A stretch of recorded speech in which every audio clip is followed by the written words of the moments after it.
6:06 at Talk 107.3 FM, WBRP. Good morning, everybody. Brian here with you. Chuck P. in the house one more time. Produced it before he rolls out to Nashville. Welcome aboard. Welcome in. We got a busy show for you today. It is a jam-packed Thursday. Cannot wait to get off and running with this one today. We got a lot of ground to cover, and time is short. This is one of those ones where 3 hours isn't going to be enough. In fact, I could say that definitively because there's an interview after the show's over as well.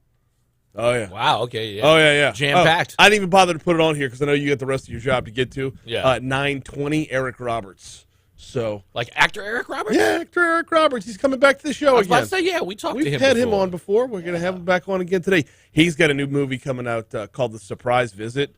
They sent me the screener link to it. This thing, it takes some turns. Okay. It takes some turns. Think, you ever see Suicide Kings with Chris Walker and Jay Moore? Yeah, a little bit like that where you set up the crime and everything goes wrong from there. Yes. Yeah, like that. That's a good movie. I forgot about Suicide Oh, King. Suicide King. You know who's good? Dennis Leary was so good in that. Yeah. Yeah. Anyway, that's not even on the show today. That's going to be on the show tomorrow, if not Monday, because tomorrow's show looks like it's filling up as well. And there's good reason for that. We're going to talk with Patty G, Patrick Gremillion, at 6:35. Got a couple of topics to cover with Patrick. One of them is the real reasons workers are resigning in droves. Grab two stories from the Daily Report, or the Business Report, both by Deanna Narveson. So shout out to her right off the bat because she's just generating content for us. But the first one, the real reason workers are resigning in droves. Actually, this one stems from Inc.com. I'm sorry, the publication Inc. Stems from a report there. And it breaks down why people are leaving their current jobs. And the top reason, not shocking. Reasons number 2 through 6, a little bit more. Not necessarily shocking, but actually good news to see why we are where we are. Also want to talk more about job seeking and employment seeking apps. They're getting more and more like dating websites, and I think that's a good thing. When's the last time you went on a dating website? I've never been on a dating website. I see the commercials all the time, though, of satisfied customers well, they found the person that's just right for me. Yeah. Classified ads are so sterile. It's just, we have this job available. Call this number and apply. This is more like you can have your dream job. Right. But it's not even, it's just simply, here's the position, here's the hours, here's the phone number. You don't get into culture. You don't get into core philosophies. What the environment of your workplace is. Right. Like, this is getting more and more user-friendly to where you can meet your compatibilities, match your compatibilities. Swipe right if you want to hook up. Wow, okay. That's at 6:35. 7:15, Ronnie Johns heads up the Louisiana Gaming Control Board. It's happening! 26 hours from now. Wow, you're counting it down. 25 hours and 50 minutes from right now, in fact. Get your burrow bets ready. Bruh! That's not even going to be the first thing I bet on. Oh, okay. No, seriously. It's I think the first thing I'm going to bet on is I'm going to ride that new Tigers win streak.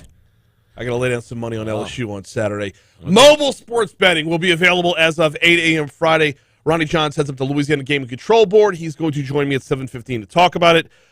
Sergeant Don Capola is going to be by for Crimestoppers at 7:35 this morning. We're going to catch some bad guys.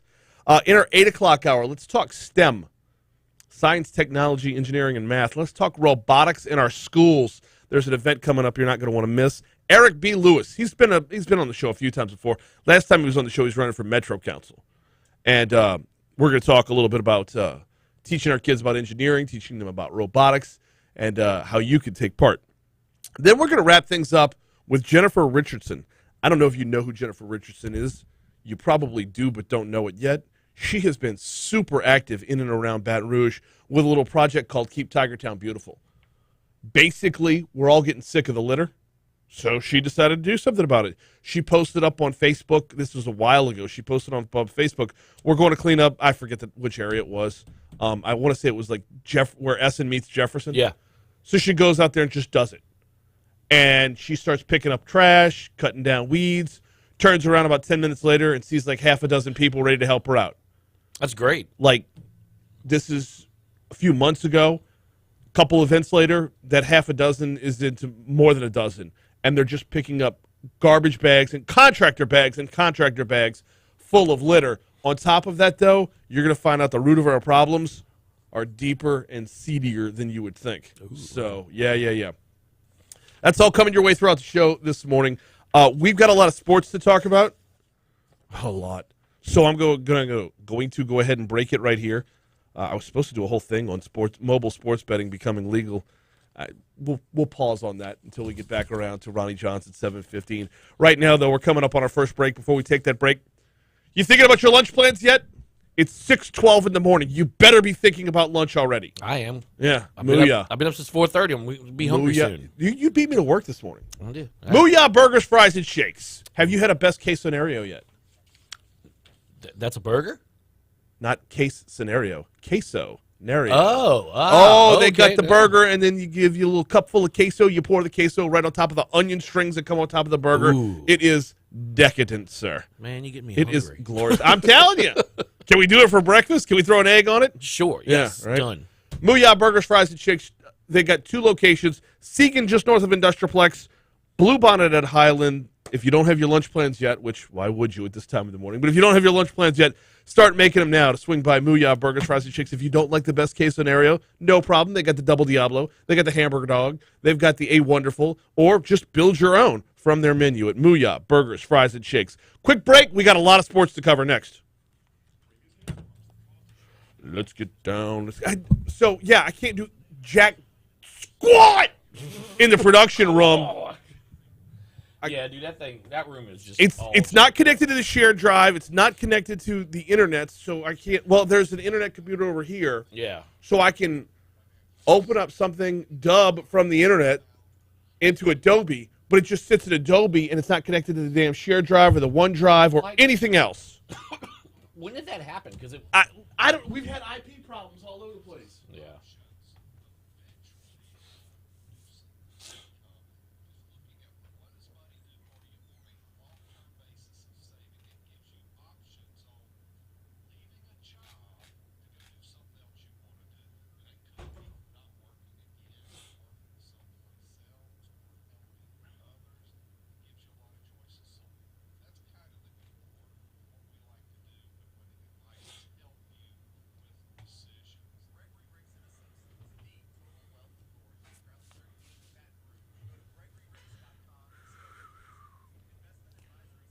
These little mini cups are killing me with coffee.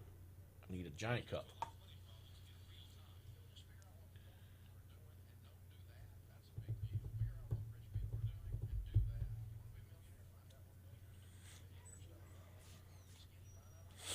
You can sleep in that thing with 2 bitches and they never meet each other. Whoa, what? What?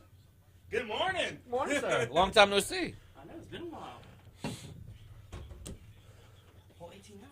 Yeah, right? Wait, what happened? We ran into each other at Government Taco Tuesday. Was it Tuesday? Yeah, it was Taco Tuesday, yeah. For some reason, I thought it was yesterday. Oh, crap. I forgot to put that in the outside in. Uh-oh. 6 people were injured at a chemical plant explosion in Westlake. Ouch. Well, you know, the outside in hasn't happened yet. I know. You can still So I got some inside info there.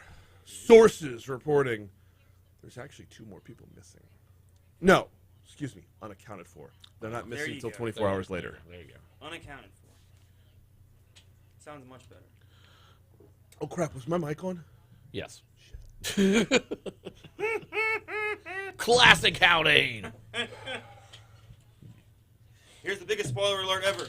Boom. I want Is my mic on? I want a 30-second clip of just Brian going, shit, was my mic on? It's like over and over again. I'm not new. You'd think I'd know it by now. Oh, hey, give me that, give me a Brandon Murray 3-pointer and whatever 2.8 is the last highlight she's got. Yeah. Hey, morning, Christy. I will not be sharing that information out loud.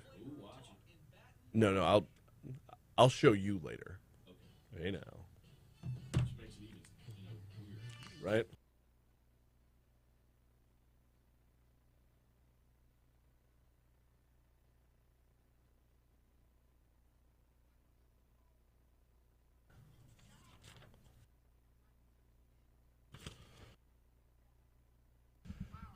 I don't have time. Now, I don't like stepping on Otis Redding.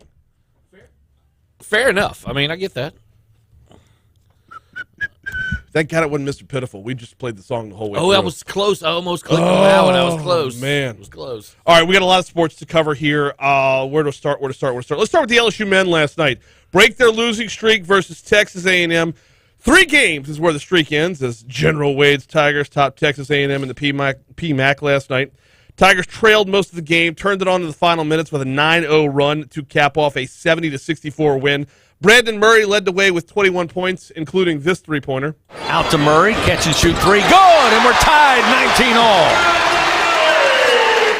Very early in the game for Murray. Eric Gaines had 16. Tari Eason had 14 as well. Like we said, the Tigers trailed most of the way, but eventually did surpass Texas A&M, pull away for a 70-64 win. Here's one more three-pointer, this time from Mwani Wilkinson. Gaines, right side, fires it left side to Murray. Quick pass, Wilkinson, 3-ball, go! And we're tied, 64-all. And by the way, how big was that? That was the first 3 in the last 9 points for that 9-0 run. LSU, they were finally able to make it back to the free throw line a good bit, going 24-35 from the stripe. One of the things that Coach Wade has tried to do every game is make more free throws than their opponent attempts. Aggies attempted 20. LSU made 24. Good going there. Also looking to shore up transition defense and cut down on turnovers. Saw improvement in both last night. Still a lot of work to be done. LSU did have 18 turnovers on the night. The win moves the Tigers to 16-4 in the season, 4-4 in SEC play. Also of note, LSU did remain shorthanded. Both Xavier Penson and Darius Days remain out with their injuries. LSU will be at TCU Saturday, 11 a.m. tip-off. Pre-game will start at 10:30 on Eagle 98.1. Kim Mulkey's Tigers are on the road tonight. LSU women's basketball will be at Arkansas, taking on the Lady Razorbacks instead of Lazy Raiderbacks. Oh, no, I kind of like that, too. Lazy Raiderbacks? Yeah. Yeah. The 12th-ranked Tigers are 17-3 overall, 5-2 in conference play, currently 5th in the Southeastern Conference. Arkansas, or should we say Arkansas? Yes. Setting that up for the next story. Arkansas is 13-6 overall, 3-3 in conference play. Tip-off is 7:30. Pre-game will begin at 7 right here on Talk 107.3. So who gave us the term Arkansas? Les Miles. Les Miles also recruited told Jamar Chase he wasn't going to be a wide receiver. You've got to hear this audio. Your dad said this, Jamar. The one thing you can't do is tell Jamar or Joe that they can't do something. That's going to end poorly for the opposition if you do that. When did you first notice that trait in yourself, Jamar, that if someone told you couldn't do something, I don't know if you have a story or anything, where you noticed that happened and it fired you up? Yeah, I don't know if I have a story either, going back that far. It's just been always, I could tell you honestly, one of my best stories ever. Les Miles told me I couldn't play receiver when I was coming out of high school. So, that was something I had on my shoulders growing up. Les Miles told me he thought I could play cornerback. I wasn't really in full position at receiver yet. So, I just kept working in my craft off season, waking up early in the mornings to work out. I just kept focused. How'd that work out? Here's the Fox Business Report. I read that last night, and I was like, what? But then again, I was like, wait, it's Les Miles, so yeah, it makes all the sense in the world.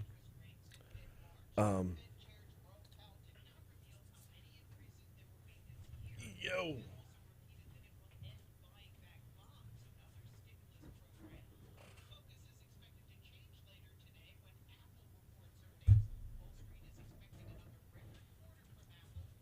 Does it show that bad? Am I that bad about it?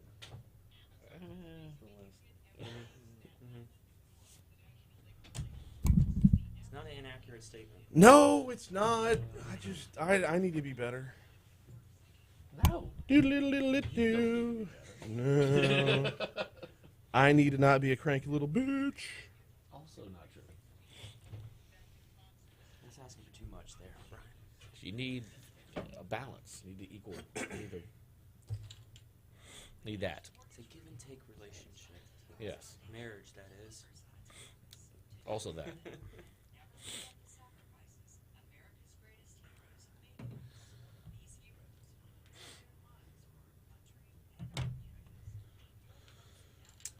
Did not get to the Southern University football team. That game last night was pretty awesome. LSU basketball. I mean, they were trailing basically the whole night. I know. I was following on my phone for a good bit of it before the rest of the family went to bed, and I was able to open it up on watch. I forgot they were playing. Just completely forgot about it. It was just the last 5 minutes of the game. It felt different. Like there's been the last 3 games where they'll cut the gap and then the gap will widen, and they'll cut the gap and then the gap will widen, and they just didn't have that closer. I know it was Gaines it was Wilkinson on the 3 that tied it, but dude, Brandon Murray was all the difference last night, and he's a freshman, so good things are coming, but These injuries ain't helping either. no, they're not. But every other coach under the sun, when they're faced with injuries, is told next man up. Yeah, for sure. Be Like ready. I don't know why Will Wade gets so many passes for so much shit. And then that last 5 minutes of the game inside the Assembly Center, just Def Dome, baby. I hadn't been to a men's game this season. You need to. The women's game You was went great to- that we went to. Hey, I took They're fun, man. Yeah. Mulkey's great because she starts screaming at the crowd, "Let's go!" Trying to get everybody pumped up and stuff. I know. I get hyped. Morning, Renee. Morning, Eric. Morning, Clint. Morning, Christian. Morning, Byron. I hadn't been to a game probably a decade. And as I'm sitting there and I'm watching Will Wade do his coaching thing, I'm like, I got a question for him. If I ever had that one-off question for him, Yeah, what do you do for throat exercises to ensure you're on course? he's the next constantly day? screaming. He's constantly screaming. But just drop the question off before I finish it. What do you do for throat exercises? That might stump him. That might just his brain might lock up. Go to his coach's show and ask that. That'd be great. Question in the back. Question in the back. Hi, a long-time listener, first-time caller. Yeah. This might be a bad time to do that on a coach's show after the Ed Ogeron incident, Yeah. which I was caller into the Ed Ogeron show. They do the show from TJ Ribs, and I happen to be producing the night that this happened. So, caller calls up and's like, "Hey, Coach, y'all are out there at TJ Ribs. My little sister's there in the house, and it's her birthday. Can you wish her a happy birthday?" He's like, "Yeah, what's her name?" He's like, "Bebe." You know something about that because his nickname's Bebe Ogeron, right? Yeah, "Hey, Bebe, where you at? Happy birthday. Where you at?" And nobody's responding. He's like, "Yeah, Coach, she's a 20-year-old blonde, so try not to have sex with her." I instantly cut it off, but Yeah. It's like, No! 624 Talk 107.3 FM WBRP. Whew. Okay, we got a lot of ground to cover in this segment, and time is short. Yesterday after the show, I went over to the Department of Justice building. I went over to the Attorney General's office. He had a little meeting going on, a little round table, although the tables were actually rectangular, but that's neither here nor there. A closed-door meeting Wednesday opened up into a press conference. Attorney General Jeff Landry was running things. Chief Paul was there. Our U.S. attorney was there. A number of sheriffs from surrounding parishes and law enforcement from surrounding cities and municipalities, as well as district attorneys from around the area as well, all getting together to talk about how do you get the bad elements off the street for more than just a few hours. How do you, you know what? Why am I telling you the purpose of the meeting? Jeff Landry can do that as well. The purpose of this meeting was basically to come together and ensure that we were using all of the assets that we have available to us to help to reduce the amount of violent crime that is impacting the capital city area. I mean, all of us, everyone out there is concerned. And quite frankly, everyone, irrespective of the neighborhood that you live in, deserves to live in peace and deserves to live in safety. And so the message is how do we remove the bad elements off the street so that the good people in our neighborhood can go about their daily lives? We're going to move to cut 3, Chuck. Normally, when we're talking about something like this, all the blame gets slapped on police officers, right? Or on the chief of police is often the target of the finger pointing. Jeff Landry says this is so much more than just what the police are even capable of on the street. Is there anything more we can do? Where are the gaps? Some of those gaps may need to be may need to take place across the street at that Capitol. Others may need to take place inside of the courtrooms. But we want to make sure that between the prosecutors and law enforcement, we're utilizing all the tools necessary to make the communities in this area as safe as possible. One of the items we've looked at repeatedly on this show, and Franz Borghardt in Legally Served, we've talked about it as well. Cut forward, Chuck, is that it's time to start looking at. Well, the chief talks about arresting the same people over and over and over again, right? So, do we have a problem with our bail system and our bond restrictions? What we saw across the nation, and this is not unique, and I'm not trying to call out any specific judge or not, but we saw huge bail reform done for the name of civility across the country, and yet all we've seen is an increase in violence and repetitive offenses. So that's something that the people of this community need to take to their elected officials, right? Because in the district courts, those judges are elected as well. And speak and say, you know what, it is time that the criminal justice system work from the top to the bottom. One of the district attorneys that was in the room was Tony Clayton. He spoke passionately about not just the fact that crime's happening, but the age bracket with which you're finding the suspects. You know, you got to put the blame back on the legislature. They decreased the number of years for juveniles. 17 now, he can't go to adult court. 14, you can only hold him to 21. And so you see the murder rate is reducing with the age limit. Am I right with that, Sheriff? Right. So you got to look at that. So you can't hold police accountable for the conduct of the young juveniles. Yeah, it's not grown-ups doing this. The criminals getting younger and younger, especially the more violent crime that we're seeing. By the way, did you hear Tony Clayton mention at the very beginning of that, you got to put some blame on the legislature? So we've talked about the judges already. We've talked about that repeatedly. But we have not even looked at the state capitol. Jeff Landry echoed those sentiments. I did see the legislative audit on the divestiture issue, and here's what I'm going to tell you. The problem is across the street at the legislature. They go out there and they write these laws, and then they don't fund them. And all of these sheriffs are responsible for these divestitures.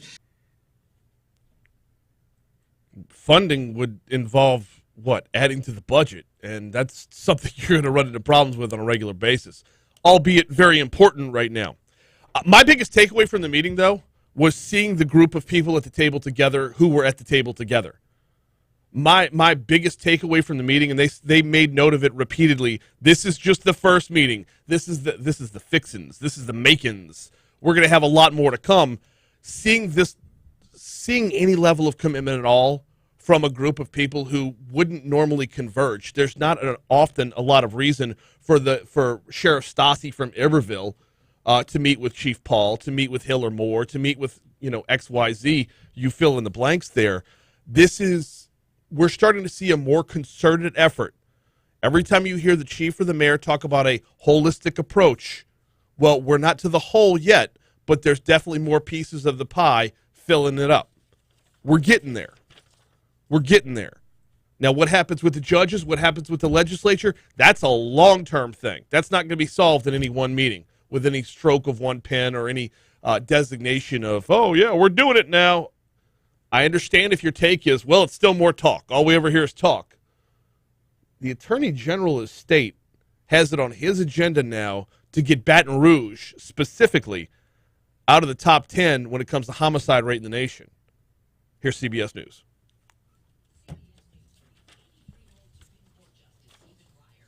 Got everything but cut 2. Cut 2 was really superfluous anyway. Yeah. So we got 5 out of 6. I'll take it. Yeah. Some meatloaf numbers.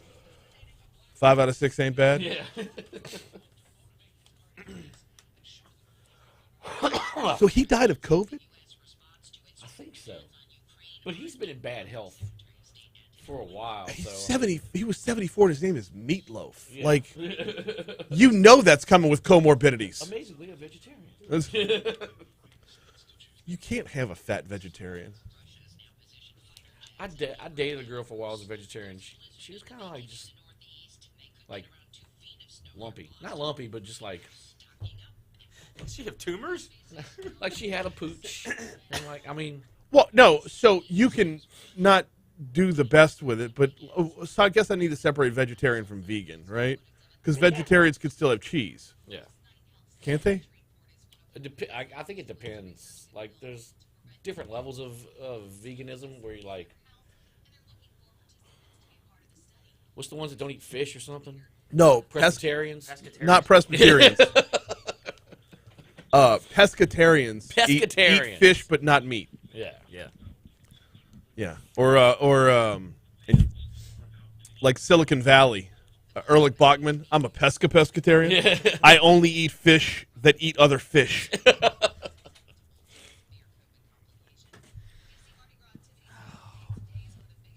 Yeah, my wife's, my friend's wife. What's happening, T-Bob? You watched Mandalorian last night, bruh. Wait, the new Mandalorian's out? I mean, it's the Book of Boba Fett, but yeah. Oh. What were you saying? My friend's wife's pescatarian. I think Franz is claiming that right now. Well, she's pescatarian for. He was a potato-tarian for a little while. Yeah, she's got like health concerns that the doctor's like, red meat's not going to be good for you. Yeah. So. All things in moderation. I'm a vegetarian with the occasional steak and fish, you know. Right. Oh, yeah. I'm not, but I have started eating burgers with lettuce on it, so maybe that counts or something.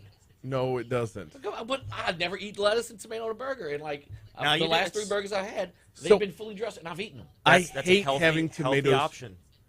It's baby steps. Don't make him think that's healthy. Try eating it without the patty. Then you'll have. No, you can Wow, subtract the meat great once in a sound. while, but you still need what the meat provides. You still need those proteins and vitamins and nutrients and everything. It's a matter of moderation. I hate having tomatoes on sandwiches or burgers, I'm not a tomato guy. but like I love tomatoes, so I'll like open up the burger, take the tomato, eat the tomato, and then eat the burger. I just can't See, I don't. when it's together. I'm working on getting better and including the tomatoes in the burger and eating them. Otherwise, I just peel them off and don't eat them. I'm not a big tomato guy. Now, Charlotte will like go get a box of cherry tomatoes and like pop them like grapes. Oh, I love cherry tomatoes. I'm like, man. They're so juicy. We're going to the Renaissance tonight to Tallulah for a special preview of their new menu they're about to roll out. Ooh. Somebody fancy. Somebody very, very fancy. I just know people who's fancier than me, and I just ride on their coattails. I'm just happy to be included. Yeah. Thanks for asking, guys. Yeah. I'll just sit in the back over here. I'll face the wall. I'm here for emotional support. Emotional damage. I love those clips. Those are so good. So that's not even that guy's seen the best original? material. Yeah. Yeah. When the guy falls over. Yeah, twig. A stick? What? What is this? What the hell? I saw a dude last night took a flash drive with that sound and go into his Tesla and put it in there, and that was his horn. Emotional damage. It works on so many different levels. You can customize your horn in a Tesla? Yeah. Yeah. Oh god. Customize everything. Is this Yeah, going to that's turn what- into that's like everything in it. when we all had our own ringtone in the early 2000s? yeah. Is that what that's going to be? We all have our own horn. All right, This is I've your got ringtone, bro, when you call. Listen, this is it. yeah. Spiderwebs, no doubt. Here we go. Someone's already got that ringtone set up. It's like, wife, emotional damage. By the way, Not Yeah. today, Satan. Yeah, Project. no. that's not even that guy's best material. The emotional damage guy. No. he's So good. hilarious. Yeah, but just that one reaction just like has blown up over that. TikTok. Yeah, that is. Every time I see it go, I just send them to Abby. I'm like, here you go. Look at this. Dude, what about that pizza challenge? What pizza challenge? Did I send you the pizza challenge on TikTok? That dude had like that one giant freaking. Yes, I saw that, and he finished it, right? Yeah, he finished it. Ooh, I can go for Fat Boy. Dude, that pizza challenge video is still climbing on my TikTok. Yeah, I'm think I'm at 36,000 now. I'm like 250,000. I'm like, what is happening? Like, Yeah. I have done nothing. yeah, People are still like liking it, and I'm like, How old is it? like a year. yeah. When That's we crazy. we did the pizza challenge over there. Yeah. And no, and Now I like, want that as I, my don't, ringtone. I say that's weird. emotional damage. I say that's weird, but like, yeah, yesterday I had more people like the Ed Ogeron now hiring. It's like I that think, was like TikTok's like starting to recirculate material or something. It's weird. weird.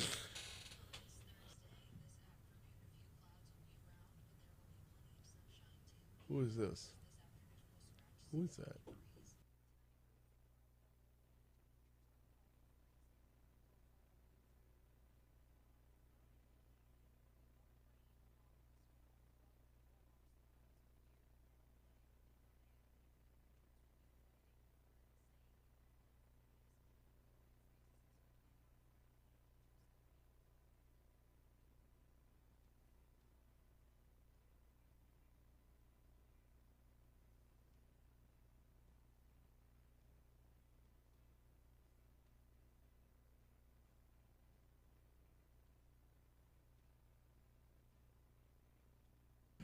.637. Talk 107.3 FM, WBRP. Time to welcome in Patrick Gremillion. He's the host of the Patty G Show. Joins us every week to talk a little business culture in this millennium. What's happening, sir? Good morning, Brian. Good morning. Good morning. Before we actually get down to the business of business, you were in the PMAC last night. I was. Was the For, like, the atmosphere first as time in a raucous in decade. person as it sounded on looked at like on the app? No, it was better. Yeah. Like you could feel it. You Good could old- feel the vibrations of the building. It was incredible. Like especially towards the last 5 minutes of the game. Mm-hmm. It was awesome. Feel the vibration. You could feel Come on. feel it. Feel it. for sure. Okay. Sitting down. He didn't get that. He didn't get it. He over didn't there. get it at all. It's part of the podcast. We're gonna add that to our podcast. Yeah. What? No, Marky Mark and the Funky Bunch. It was I know that song. yeah. You did look So like it. it was the way it looked when watching the last few minutes was very much the old school Def Dome days where everybody was just that building, and I don't, it's not the prettiest building from the outside, but the No, on the atmosphere inside, inside. There's it's no alive. bad seats, and yeah, when it lights up, it lights up. So. Yeah, and it was surprisingly packed all the way to the last to the buzzer. Well, yeah, because LSU never really let it get out of hand. They were down by a handful of points every so often, but it never turned that corner to where you felt like they were out of it. So, It was fun time. It was I thought it was kind of late for a game, but 8 p.m.'s a that's late just the- tip-off. That's just the old Yeah, person to me, I guess. yeah. Well, normally by 8 p.m., ESPN's moved on to like Gonzaga or somebody out west. So, because it's not late for them. Yeah. All right. Inc. reports, or actually the report itself comes from a global education tech firm, Cengage.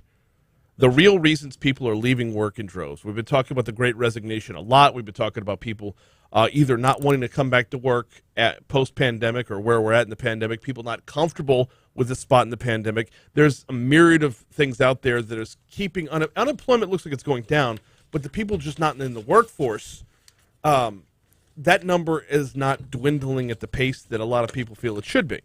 Right. Well, along with that, a number of people are leaving their jobs. Now, this is something to seek other employment, right? This Or is create your own employment. or create your own employment, which, you know, that entrepreneur spirit is out and alive right now. We've talked about it a lot. We talked with the Chamber about it a lot as well. Adam Knapp from the Chamber talking about how throughout the pandemic was the time to start training and learning. If you're in a job that you don't like, it's not your passion, it's just holding it down and paying the bills. The pandemic was the time to take on some continuing education, learn yourself a new skill, get out there and get something new.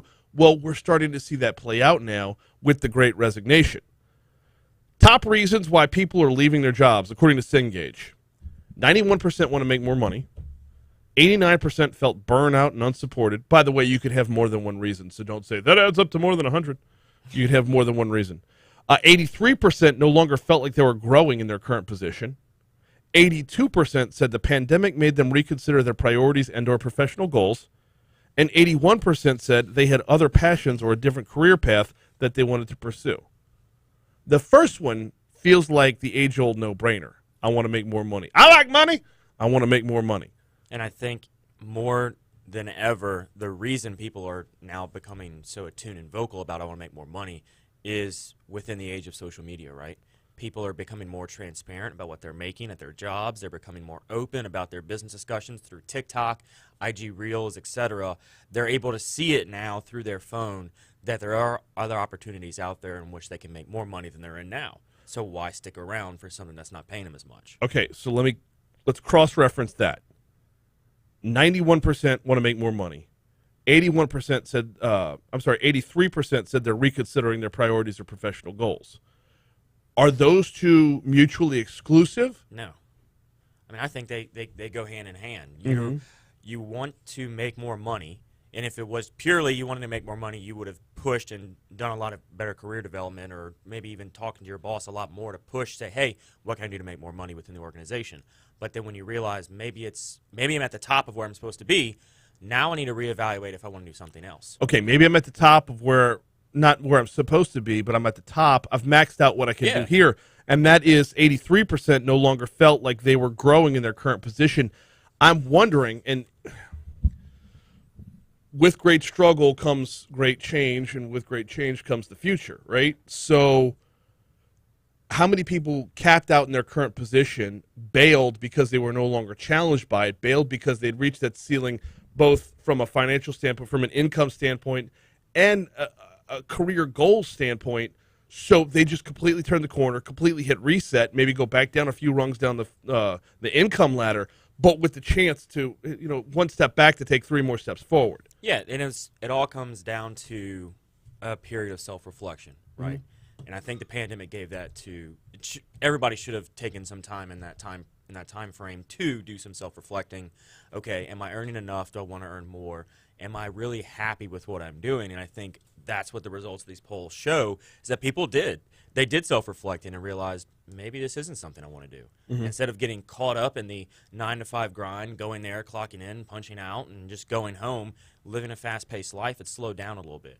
And people had the time to reflect, and now you have these, there was 1,200 people they interviewed when they were quitting. Yeah. Why'd you quit? And they're able to say, I mean, it all boils down to, I took some time and thought about what I really wanted out of life.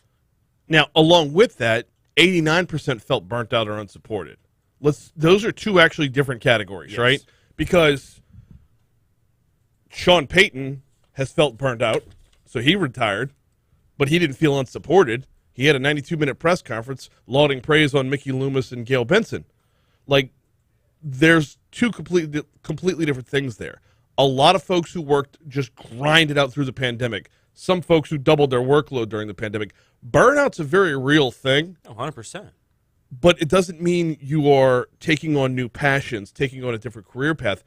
There's the kind of tired that an extended weekend doesn't fix. And when you have less of a workforce, right? You have people leaving the workforce, that workload on you becomes greater. And even if you have your bosses and your managers supporting you throughout the entire thing, sheer exhaustion at the end of the day is sheer exhaustion. Yeah. You can't overcome that by having someone say, "You're doing a great job, Brian. Keep it up." That only goes so far whenever you can't wake up in the morning. Well, and that's the difference between burnt out and unsupported. Yes. Right? You're doing great, keep it up, is supported, but the burnout comes with, and unfortunately, here at Guarantee, we had to scale back a little bit at the beginning of the pandemic, but Guarantee made a commitment to bring everybody that they could back and grow even further. And 2 years into this pandemic, they're following through on that commitment. I mean, Chuck and I basically lived here for a couple months. Yep. It was but we've grown back out of it now, so you get that support. Now, not everybody can say that. Not everybody has that level of support. There's a lot of companies out there where when they scaled down because of the pandemic and everybody absorbed new responsibilities, well, look at that. You're capable of it.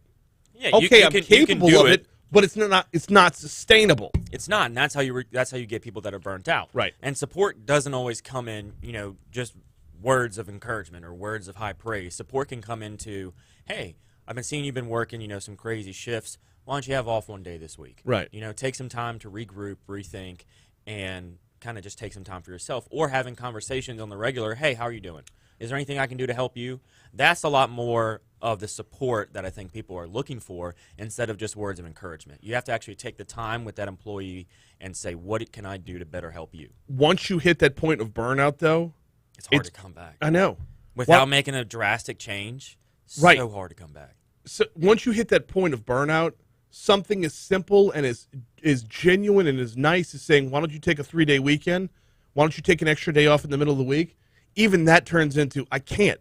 I've got so much crap going on that if I were to take a day off, it would set me 3 days back. You have to not just give time off, right? You have to give a distribution of the workload. Right. You can't just, I'm right, yeah. That's we got to pause here. We're going to pause here. We're going to break coming up. Your Money Now and traffic coming your way. We're going to pick back up. We talk business every Thursday with Patrick Gremillion.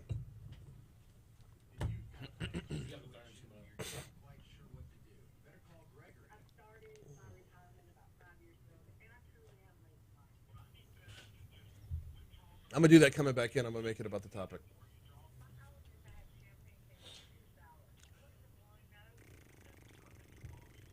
So 2 days this week, I've reserved some time to put together your intro. Mm-hmm.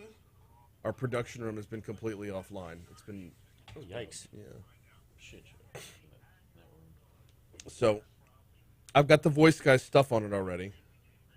And then there's 3 or 4 songs and a couple of sound bites that are all going to mash up together for a 30-second intro.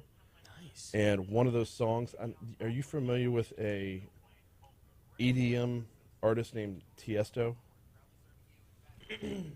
Potentially. No, you're not. You just say you're not if you're not. Potentially.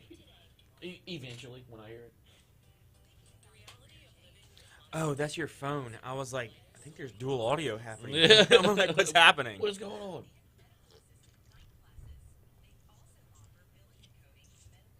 Well, this is the official video, so there's going to be a bunch of shit in front of it, but I've never seen this video. Is it family friendly, Brian? Not really. You corrupting me? No, but the song is perfect.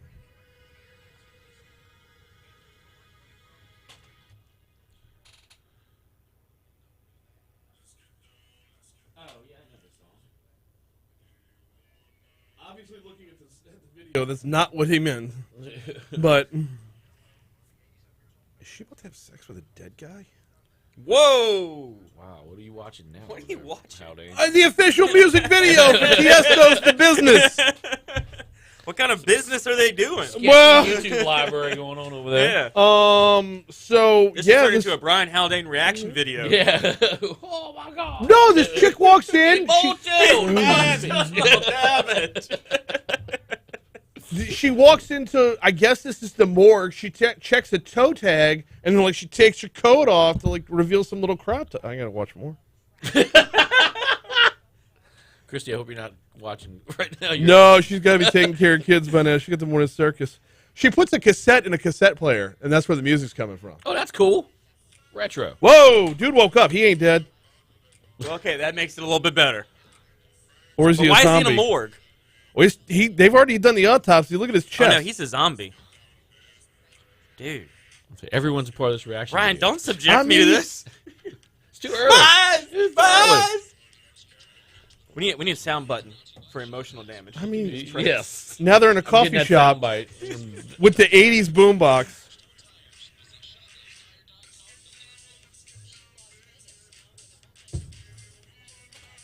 Whoa. Let me turn the mics off so YouTube doesn't flag the song. I've been intentionally messing with that a little bit. Just to see. We get away with more shit than we should. Yeah. You know, it's fine. I know every time a song, I accidentally have Spotify for, like, instantly, Jay gets an email. Video's been flagged for copyright material. I'm like, damn it. On Spotify? Yeah. Like playing music on YouTube? I feel like once you have one offense under your belt, you're now watched. Yeah, maybe so. I don't know. Hey, are the mics back on? Yeah. Okay. Byron says a major study done on employees that voted for unions revealed it really wasn't about wages, hours, and working conditions. Those are what defined in law to allow unions. It was about ... He says dissatisfaction with supervisors. We're seeing this more and more and more. And I think that's the overriding theme here. You've got to have some form of management training, right? Right. Your managers have to know how to deal with different personalities. You can't manage everybody the same way. Right. And it's the sooner and quicker that the managers can realize everybody has their own unique personality, everybody requires their own unique differences to attention, the better you'll be able to manage. What motivates me and what motivates Chuck are not the same thing. Nina says, good morning. You guys are preaching some good word. I hope they're listening. Yeah, I mean, sadly, not everybody, those that... You want to do this live read right here dry? Yes, I do. Okay, you got 3 seconds.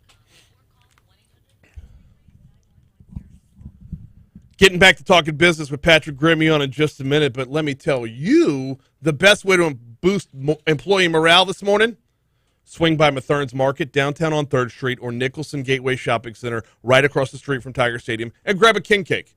Bring a king cake into work today. You cannot be dissatisfied with your job when you're throwing down king cake. Now, if you don't like the cream cheese, fine, that's one thing. If you don't like the praline, there's something wrong with you. Or just go original or with the Zulu cake if you want, however you like it. They've got you covered. Your king cake headquarters is Mathern's. And, oh, by the way, we're getting on parade season. Yes, it's carnival season. You know the back half of that carnival season is the parades. Treat your parades like you treat your tailgating. That means swinging by Mathern's, grab yourself a couple of IPAs, grab yourself a couple of six-packs of whatever your favorite beer is. The selection is phenomenal. Both locations, downtown on 3rd or the Nicholson Gateway Shopping Center. Yeah, it's on campus. No, it's not just for students. Mathern's Market's got you covered.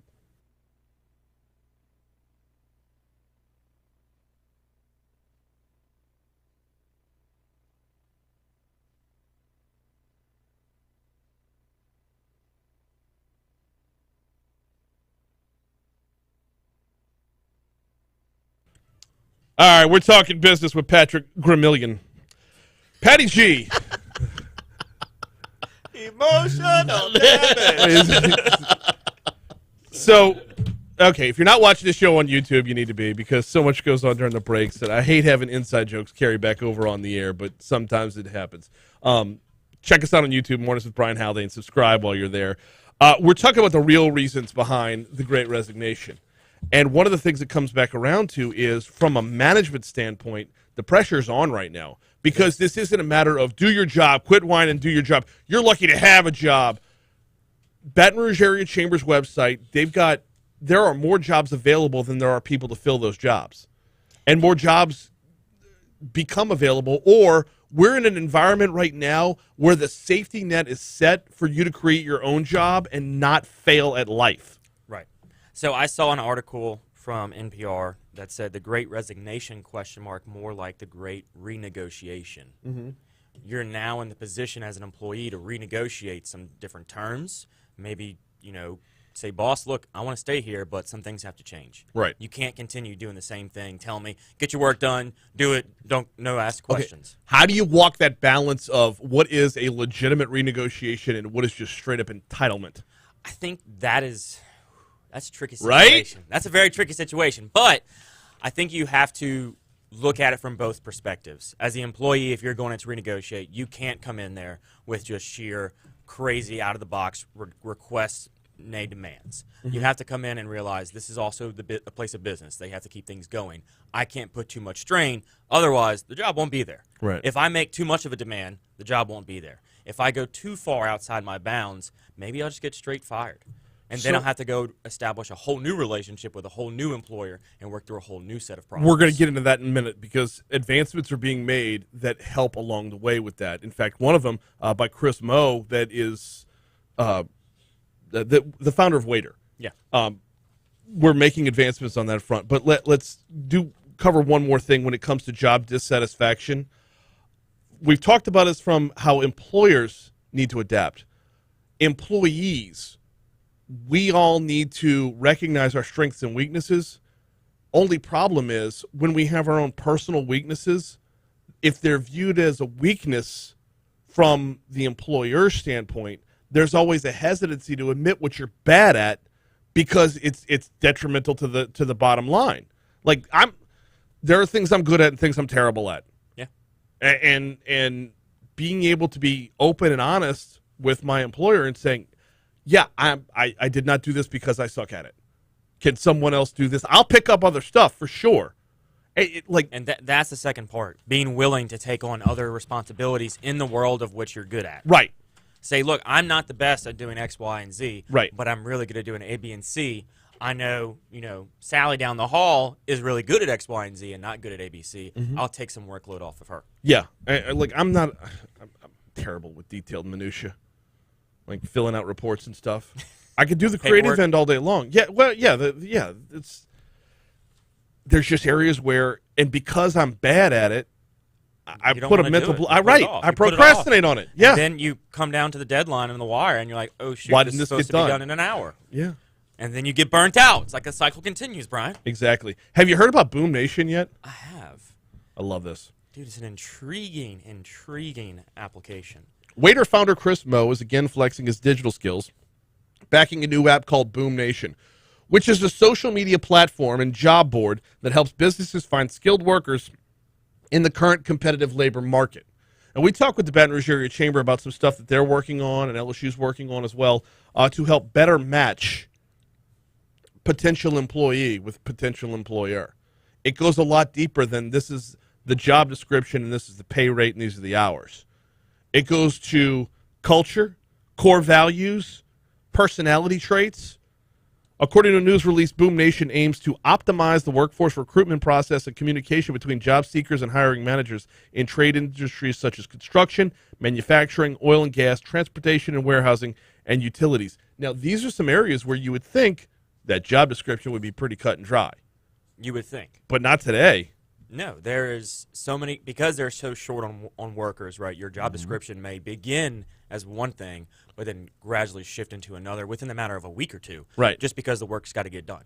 So, by the way, for employers, Boom Nation will soon offer a searchable database of verified skills among workers to provide more efficient communication. Now, this is one of those ones where core values and personality traits are going to be revealed within the skill sets. If I'm leading with something I think I'm good at, if I'm leading with something I know I'm good at, then it's going to reflect who I am as well. Yeah. I'm not going to lead with, I love Excel spreadsheets, because I don't. It will become very obvious whenever they ask you to make one. Right. And you don't. Right. But what another good aspect of Boom Nation is the social media end of it, right? So they are coming out with newsletters, and they're giving the ability for these potential employees and employers to start writing stuff, communicate with each other, talk about their job, talk about things they love, things they hate. So now you're putting all of this work into one location where you're also looking for jobs. It's kind of like a LinkedIn, but it's really focused to one's niche of the market. And so now you have people to bounce off of. The next place the conversation has to go, though, is the lines between business and personal are getting very, very blurred. They are. Very, very blurred. So how do you do all this while maintaining a firm grip on where the bottom line needs to go? We don't have time to answer that right now because we got to plug what's on the Patty G show this week. This week we have Emily Underhill of Salibi. It is a second-loved store for luxury goods. Second-loved store for luxury goods. It's like second-hand luxury goods that's sourced around the globe that she repairs and refurbishes. Check out the Patty G show on demand or here Saturdays on demand on Talk 107.3. Appreciate you, man. Thank you. All right, sorry about that. We just kind of ran out of time. No, here's the thing. This is all fine and good if it's all touchy-feely. That's all great and everything, but there's still a company has to make money. Because if the company's not making money, the touchy-feely employee that you're touchy-feely emotionally connected to is also out of work. So whatever the problems they're bringing to the table, if they can't pound through those problems and keep that bottom line where it's at, they're going to be out of a job and have a whole new set of problems. I'm not saying you need to hire a psychiatrist for your entire workforce, but at least be aware of some of the stuff that you can help with in the work. Should you hire a psychiatrist or a psychologist for your workforce? I don't know. Is that worth it? Is that a valuable investment? You ever seen The Shrink Next Door? Check it out. It's on Apple TV. Okay. There's a Shrink Next Door. You know what Christy and I are watching right now? Dude. Yeah, I hadn't watched it. Bruh. So it's based on real-life events, and it's really good, but just pay attention to what that can bring into your environment within a workplace when you bring in one of those people and how they start interacting with the employees, how they start talking with them, and are they then trying to push too much to find problems, right? Because they've got to justify their own existence. Exactly. They've got to justify their line in the P&L. Now another show that touches on it a little bit, Ted Lasso. I love Ted Lasso. Everybody wants to be Ted when Lasso. they bring her in and she starts talking with the players, the show portrays them as getting a lot better after talking through some of their stuff. Right. Now, And she packs up and moves on, though. she does. She doesn't stay around for. She Spoiler! solves the problem and continues to go on. So maybe you just provide them resources and maybe reimbursements if they choose to go. Okay. Maybe don't hire somebody contract, in-house. It's a lot right. more expensive. But say, So- look, go and use so-and-so services and we'll reimburse you 50, 75%, 100%, whatever you want to do as an employer. But now you're giving them the ability to resolve some issues outside of the workplace without the confinement of having your boss look over you while you're in these meetings. So we run into this more with consultants and psychiatrists, although psychologists, like a psychologist, I think would be considered like a lifestyle consultant within the realm of the workplace, right? Yeah. But we've run into this with consultants before, where, and I'm not going to name names, and I'm not going to say whether it was here at my previous radio station, but radio cluster, whatever. When you're looking to justify your existence, like you have everyone chase shit that's just busy work. Mm-hmm. Like, we're going to redo all the imaging, all the promos you hear for the station. Too many bells and whistles, too many laser beams, too many sound effects.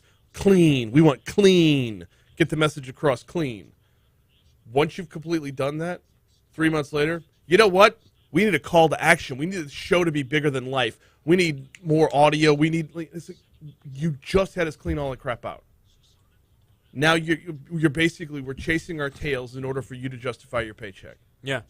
And that's where, as consultants, you have to realize once your work is done, move on. Right. Go find the next thing that you can Right. do to solve.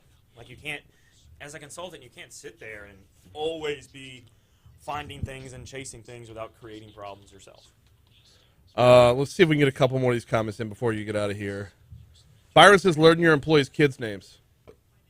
Well, But not in a creepy way. no. Not in a creepy way. So how's little Sarah doing? Sarah's doing good. Wait, so, okay, there's a balance there between being creepy, right? Yeah. Like, yeah, I guess it depends on kids' ages, too. Right? Yeah. Like, so-and-so's growing up nicely. Complete collision coming up. Okay. Reminds me of the scene. Wait. Reminds me from the scene of The Office. I never watched The Office. You know what we're watching right now? What? The Righteous Gemstones. Great. What? Holy crap. Great What show. is that? John Goodman, Danny McBride, what's the guy's name? Yeah. Adam Devine? I'm just Yeah. trying to get through Yellowstone. Not there yet with Yellowstone. Dude, so This good. show is phenomenal. It's off the wall bonkers, but it's phenomenal. Yeah. It's weird watching it from a Catholic perspective, though, because mega churches don't translate to me the way that they do to so many people. Mm-hmm.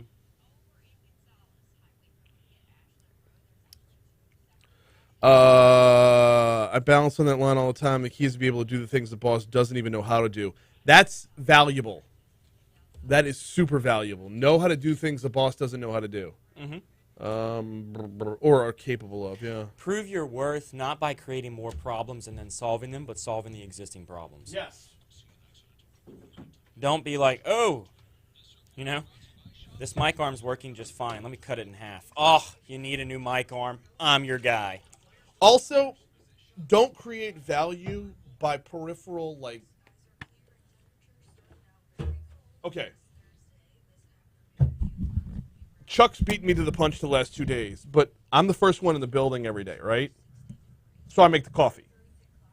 Don't misconstrue crap like making the coffee as creating value. We used to have an employee around here who, now we have porters who work in the building whose job it is to empty the trash, mop the floors, and that sort of thing. We used to have a part-timer who would go around emptying the trash from every studio and everybody's office. And when he was let go, it was like, but I could do so much more than I'm asked. I empty the trash every day. Nobody asked you to do that, right? Don't claim value from crap you weren't asked to do, but at the same time, you got to take initiative. I don't know. It's like walking.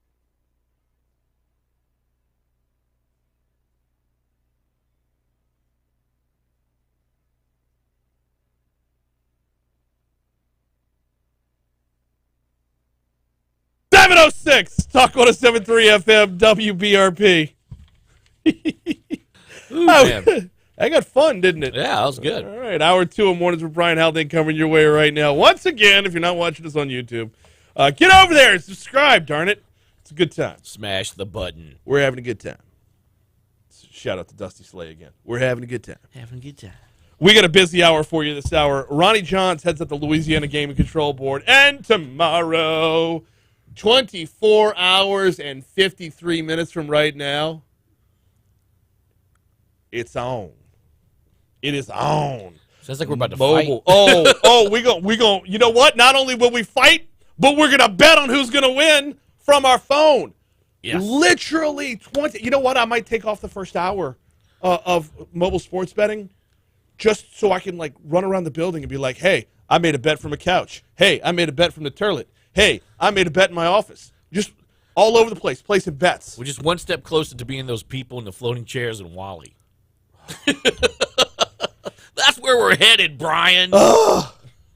Bring it on, man. Bring it on with a big gulp. Tell you what. Mobile sports betting's coming your way tomorrow. It'll be live. Ronnie Johnson's going to be on with us this hour. He heads up the Louisiana Gaming Control Board. The last time I had him on, or maybe there was a time before that, I asked him straight up. I was like, when are we going to get it, man? When are we going to get it? March Madness? And he said, don't quote me. You can't say don't quote me when you're live on the air, but still. Yeah, you're quoting yourself, really. He said by the Super Bowl. Okay, we're 3 weeks removed from the Super Bowl. Well, 2.5 weeks removed from the Super Bowl. Yeah. Job well done. There's been a number of hang-ups along the way. A lot of those, some of those have to do with wanting to do things the right way. The last thing you want to do is launch it and say, oh, we missed this, and have to go back and stop what's already been started. There's also been natural disasters as well. The state police are the ones who were in charge of approving the applications. This still doesn't make sense to me. State police are in charge of approving the applications. Hurricane Ida redirected their forces and efforts. I didn't realize it would be the same group of people, but, you know. Yeah, there you go. It's all, like that all comes across the same desk. Yeah, I guess so. Okay. You learn something new every day. Yeah. Yeah. All right. That's coming up in our next segment. 7:35, Sergeant Don Capola will be by for Crimestoppers. We're going to catch some bad guys. And, of course, we will round out the hour with the Outside In. Going to get you to top stories and trending in just a minute, but I do have to tell you about the folks over at Complete Collision Center. Hey, speaking of top stories and trending, they're the sponsors of Top Stories and Trending. Yeah. 2 locations. Perkins Road, just east of Bluebonnet, or Plank Road in Zachary. CompleteCollision.com is the place to start, though. CompleteCollision.com. If you go to their website, you're going to learn about a little something called the iCar Gold Class certification. This puts them in the top 15% of body shops nationwide. The folks over at Complete Collision Center pride themselves on knowing the latest techniques to finding and repairing, if not replacing, hidden damage. They're certified by iCar. Read up on it at CompleteCollision.com. Put this number in your phone, 768-9898, 768-9898. More than a dozen major car manufacturers have certified Complete Collision as the place to go to make sure your family is back on the road safely. Don't let who you choose to repair your vehicle be your second accident. Check out CompleteCollision.com. Time for top stories and trending. Let's get it.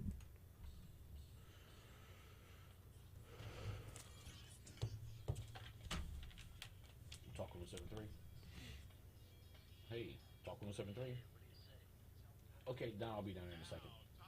All right.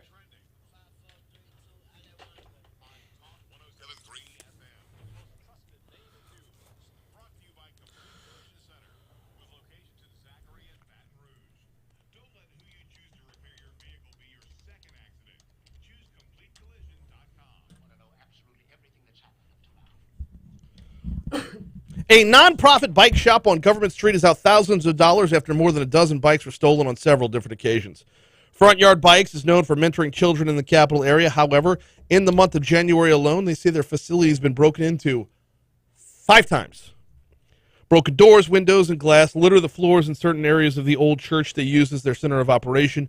At least 15 retrospect bikes were stolen from the building. The loss totals more than $4,000 in damage, but It's not just that's the biggest challenge for founder Dustin LaFont. He says more, unfortunately, is the loss of peace of mind and rest. By the way, you can find Front Yard Bikes on Government Street. They are looking for donations. They are looking for support as they try to regroup and rebuild. Or not rebuild, restock. The LSU Athletics Department lost more than $10 million in 2021. Well, where's the last place you left it? They lost more than $10 million in 2021, despite the football program bringing in over $37 million. This according to a new report from the Louisiana Legislative Auditor's Office. Quote, the university's statement of revenues and expenses showed the athletic department's total revenues were $121,893,544 in fiscal year 2021, compared to total expenses of $132,515,453, resulting in a deficit of $10,621,909. Football program brought in $37,409,734, and after expenses of $30 million and change, netted $6.5 million. We might have to skip number 2 as I'm looking at it right here. I don't think I have internet access on the side. Number 3, authorities have arrested a man for allegedly firing a gun at his ex-girlfriend's new partner and striking another home in the crossfire. Deputies with the East Baton Rouge Parish Sheriff's Office responded to Jefferson Place Circle Monday night to investigate the shooting. One victim told detectives he was sitting at his dining room table when he heard gunshots and discovered that his apartment was being shot at. Neighbors and witnesses told detectives that Lionel Henry Stone, 35 years old, was in an ongoing feud with his ex-girlfriend's new partner, who actually lives in the apartment above where Stone was likely aiming for. Investigators later learned from witnesses that Stone drove up to the apartment complex, called his intended victim to come outside, and shot at him multiple times before fleeing the scene. Arrest documents said the victim called Stone while deputies were present and asked why he shot at him, to which Stone replied, "You walked outside with your head down. I spared you when I shot at you. I will spin at you again." Yeah, Stone was arrested. Wow. I know. Booked into the East Baton Rouge Parish Prison for aggravated criminal damage to property and attempted second-degree murder. His bond is set at $500,000. 1 or 2, what are we doing? We got to skip past 2 because I've lost internet connection to 2. Okay. So, no, go ahead, hit 2. Got it? Yeah. A man wanted for attempted murder was taken into custody late Wednesday morning after a lengthy standoff with police. The Baker Police Department said the situation began around 7:30 a.m. when Reginald Joseph, 20 years old, locked himself in an apartment building on Groom Road. Officers were trying to arrest Joseph for an attempted first-degree murder warrant out of Baton Rouge tied to a December shooting that stemmed from a drug deal. An arrest warrant said the victim originally tried to set up a drug deal with Joseph through his Instagram account. That Joseph later ambushed him after their relationship, quote, deteriorated. Joseph was taken into custody at the Baker apartment around 10 a.m. after the standoff. Once inside the apartment, police found several firearms and a variety of drugs. A second person, Shedranika McKenzie, was taken into custody on drugs and weapons charges as well. Joseph is also facing additional charges related to the drugs and weapons that were found inside the apartment. Well, the hospital numbers are not dropping off just yet when it comes to COVID-19. The overall number of positive cases has been under 10,000. I can't believe we're reporting this as good news, but 8,719 reported yesterday. That is, I want to say, the third day in a row where it's been in 4 figures and not 5. However, the number of folks in the hospital remains pretty high, 2,210. That number has not gone up or down significantly over the course of the last week. 48 new deaths were reported yesterday as well. Those are your top stories. Here's a look at what's trending this morning. The title National Champions has a nice ring to it. The Tiger Girls brought it back to LSU with class and a whole lot of sass, this being reported by our news partners at WBRZ. It's been 12 years since they've had a big win. Now they've got 3 national titles after taking home the gold medal from the Hip Hop National Championship in Orlando. Aside from their infectious routine and catchy song choice, it's the hidden message that's grabbing the attention. In 2021, the girls were told they could not perform in the championship but still expected to participate and practice in games. However, that didn't stop them from preparing for this moment. Tiger Girls bringing home gold. All right. Those are your top stories in trending. Taking a quick break. When we come back, Ronnie Johns heads up the gaming control board. He joins us next.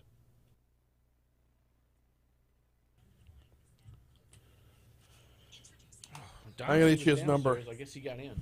You what? So Don said he was downstairs, but I guess he got in. He said, yeah, he texted me that. Okay. It was like right when we started Top Stories in Trenton. I'm like, oh, I can't get down there.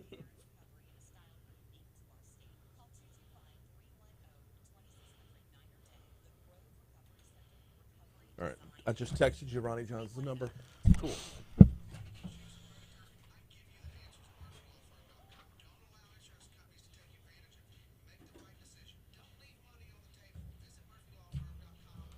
Oh, snap.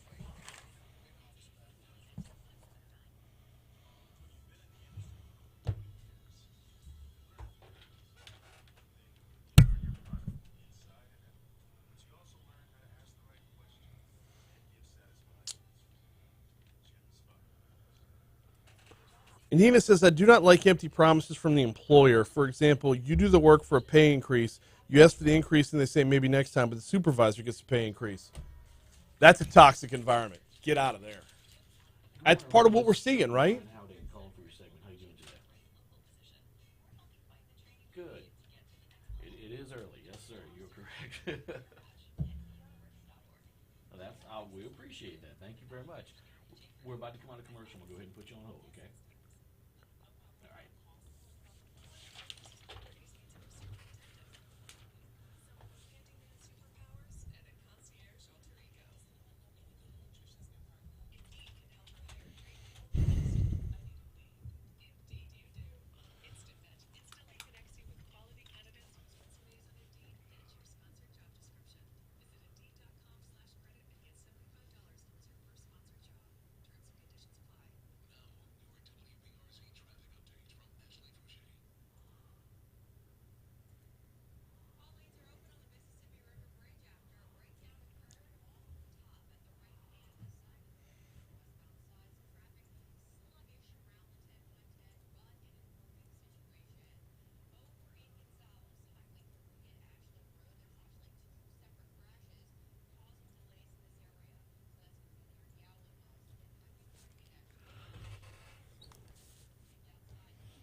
Oh, Amy Schneider lost yesterday.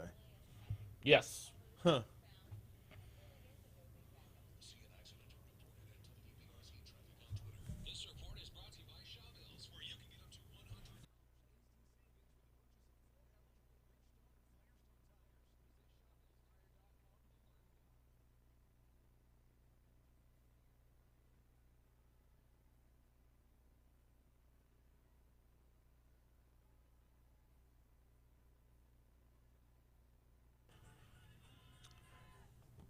.719 Talk 107.3 FM WBRP. Caldwell, Catahoula, Franklin, Jackson, LaSalle, Sabine, Union, West Carroll, and Wynn. Sucks to be you tomorrow. Mobile sports betting is here as of 8 a.m. tomorrow. Joining us now is the guy who held the hand throughout, fostered the way for this to get done. Ronnie Johns heads up the Louisiana Gaming Control Board. He joins us now. Ronnie, welcome back to the show, sir. How are you? Good morning. Cold morning here in Baton Rouge this morning, but glad to be with you this morning. Exciting time for the Gaming Control Board. Well, it is a cold morning, but you don't even have to get out of bed as of tomorrow morning to place your bets. You could do it from your phone. Doesn't matter if it's cold anymore. I don't have to walk across a cold parking lot to a sports book that's probably going to be on the river anyway. I can do it from my phone. Ronnie, what did it take to get this done? Well, a tremendous amount of work went into this, and the kudos really go out to the Louisiana State Police Gaming Division and the Attorney General's Office Gaming Division. They did the real work on this to get it up, to get it compliant, to make sure that it's working properly. You know, so many people think you just flip a switch somewhere and go online and do mobile sports betting. It's a complicated process, and it just took some time. And to be honest with you, I think we're ahead of the schedule that we had actually originally thought about. And so I'm proud of the work that's been done on it. It was exciting to be able to announce it yesterday. So tomorrow morning, 8 a.m., we have 6 providers, 6 platforms that go live. And we are excited. It's going to be a big weekend. NFL championship game. Joe Burrow, Louisiana Hero, is playing in one of those games, and I think it's going to be a great weekend for sports betting. Actually, every single team that's still in it right now has a former LSU player on the roster. So yes, That's there right. there will be a ton of interest involved. Okay, you said 6. I know DraftKings, FanDuel, Caesars, and BetMGM. I'm guessing BetRivers and Barstool are in it already. Well, let me read them out to you. Go for We're going to have Caesars. We're going to have DraftKings. We're going to have FanDuel. We're going to have Penn One Barstool. We're going to have BetMGM, and we're going to have Rush Street. Those are the 6 that have been approved as of yesterday. We have a number of others that are in the pipeline. They were a little late to the game getting their applications in, and we're going through the same compliance and vetting process for those. But we thought that we could cover the entire market statewide with these 6 platforms. So all of them know what they're doing. They've been doing it in other states, and we're very comfortable with who we've rolled out for tomorrow.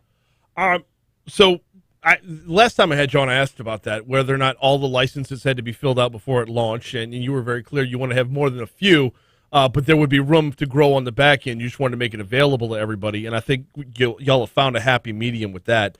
How much of what we've already seen from sports betting within sports books tells you or can give you any hints as to where we're going to go revenue-wise as a state with the mobile betting? Look, I was really excited with the November and the December numbers, and that was, if you know, that was strictly on property, and actually both months were limited number of licenses that had been actually issued and were in operation. We have now issued 13 licenses statewide. We will eventually have 20 licenses approved, but we did about $68 million in wagering in those 2 months. It was just an incredible amount of being a limited opportunity.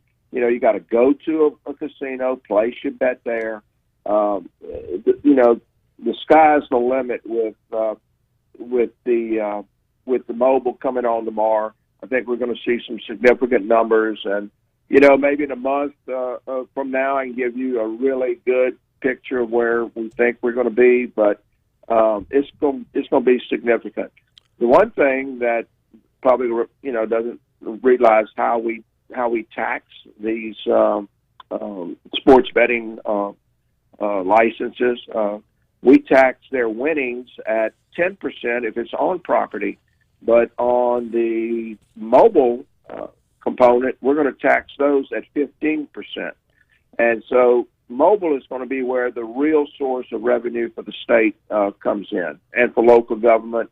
And, of course, the real winner in all of this is early childhood education. 25% of all the taxes collected on this go to early childhood education.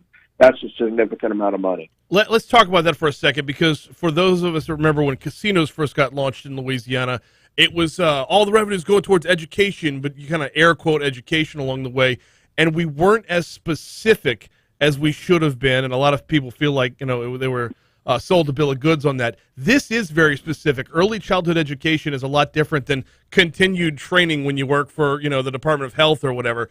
This is going to benefit our schools specifically, or is this like a pre-K fast start type of thing?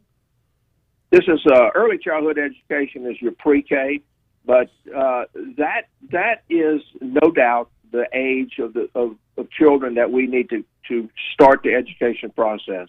If we're going to be successful in educating children in this state, early childhood education is the real key to it.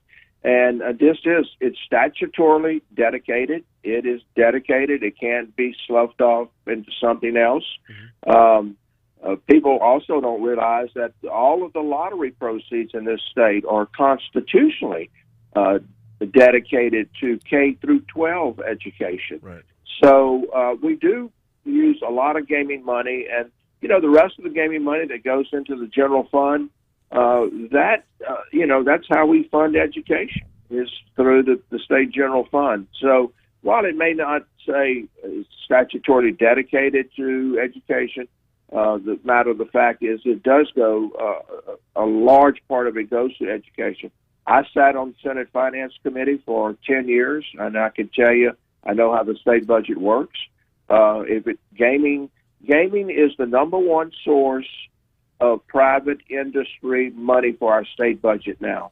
When you include the casinos, you include video poker, and you include the lottery, it brings in over $1 billion a year into our state budget. Oil and gas only brings in about $600 million a year. So it's the number one source of money now for our state budget from a private industry. Ronnie Johns heads up the Louisiana Gaming Control Board. He is our guest this morning. Mobile sports betting goes live just over 24 hours from right now, 8 o'clock tomorrow morning. Ronnie, when looking at a couple of the restrictions, we've seen restrictions in other states. For example, New York and Illinois, you could bet on college sports, but not on teams that are within the state where you're betting. We don't have any restrictions like that, do we? No restrictions like that. No, we do not. We cannot bet on high school games of any sort, but we can bet on college games. We can bet on LSU. We can bet on McNeese over in Lake Charles. You can UL and Lafayette. Yes, you can bet on college sports. Yeah, my fourth grade girls basketball team went 14-1-1 last season. Covered the number every single time, but that's not going to be on DraftKings. I don't think. Got to be 21 to play. Got to be 21 to place your bets. Now, when you're walking into a sports book, it's real easy to look at an ID. What kind of oversight or what kind of precautions are taken to make sure those who are downloading apps are the age they say they are? That's a great question. There is some really, really neat technology out there. It's called Know Your Customer, and they go through great pains to make sure that the person that is signed up for an app is indeed 21 years old. There is absolutely a safe application to that. That's one of the things that has taken some time to get mobile up and going, because we have to make absolutely sure that those kinds of things work. We have to make sure that the geofencing works for those 9 parishes that said no. Right. So we use technology to do that, and it works. And if it wouldn't work, we wouldn't be doing it. Got Ronnie Johns for a couple more minutes. Let's talk about the geofencing in these last 2 minutes. If you're in Caldwell Parish, you can't participate in this. How does it work to where, like, if you download the app and you drive across parish lines from Caldwell into a neighboring parish, how does that play out? It's going to work. If you drive into a parish that said yes, one of the 55 parishes that said yes, the technology is going to work. We are using a company called GeoComply. They're the largest in the country on this. And look, geofencing is not just an application that's used for gaming. There are many, many businesses today that use geofencing in some way, shape, or form. Advertising is one of them. But if you live in New Orleans and you drive to Lake Charles for the weekend, your mobile phone, your iPad or whatever, it's going to work. It just will not work in those 9 parishes, and it's an incredibly accurate.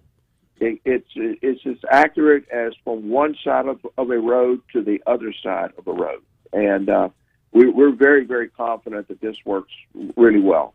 Go ahead. That has been tested.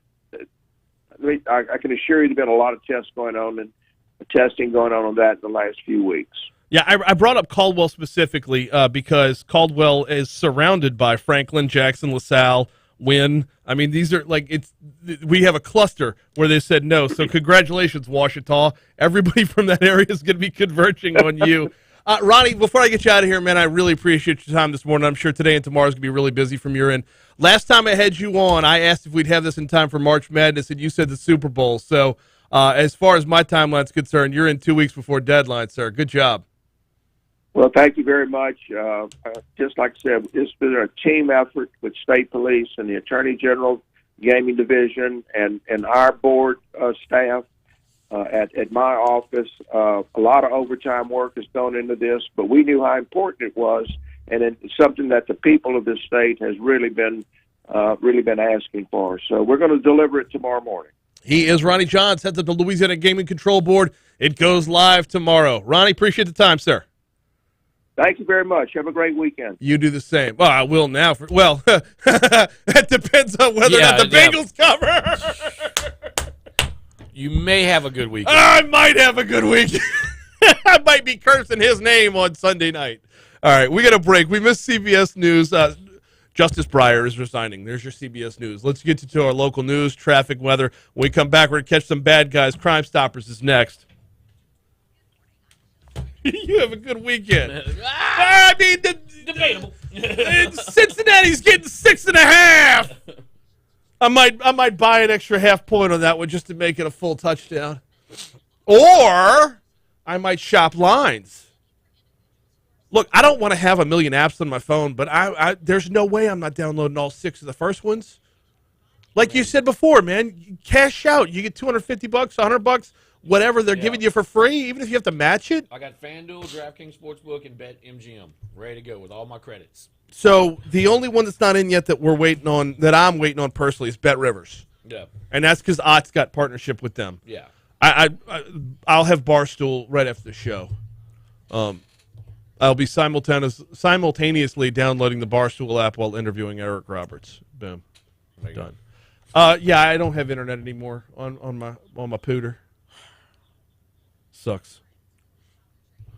Well, that thing is 100 years old. Yeah, well. No, this is a different one. Oh, it's a different one? We got rid of the other one. This one replaced it.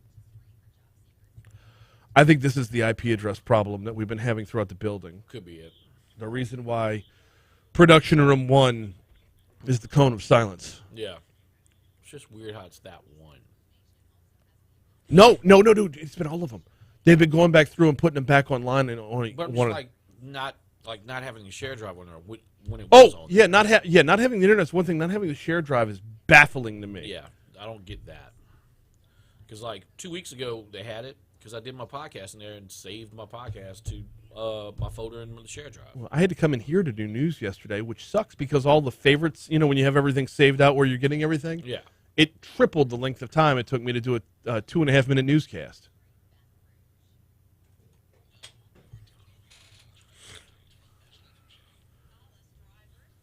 Don, I have an off-the-record question to ask you before we start. Can you kill the mics? Done.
737 Talk 107.3 FM, WBRP. Time to catch some bad guys. Time for Crimestoppers.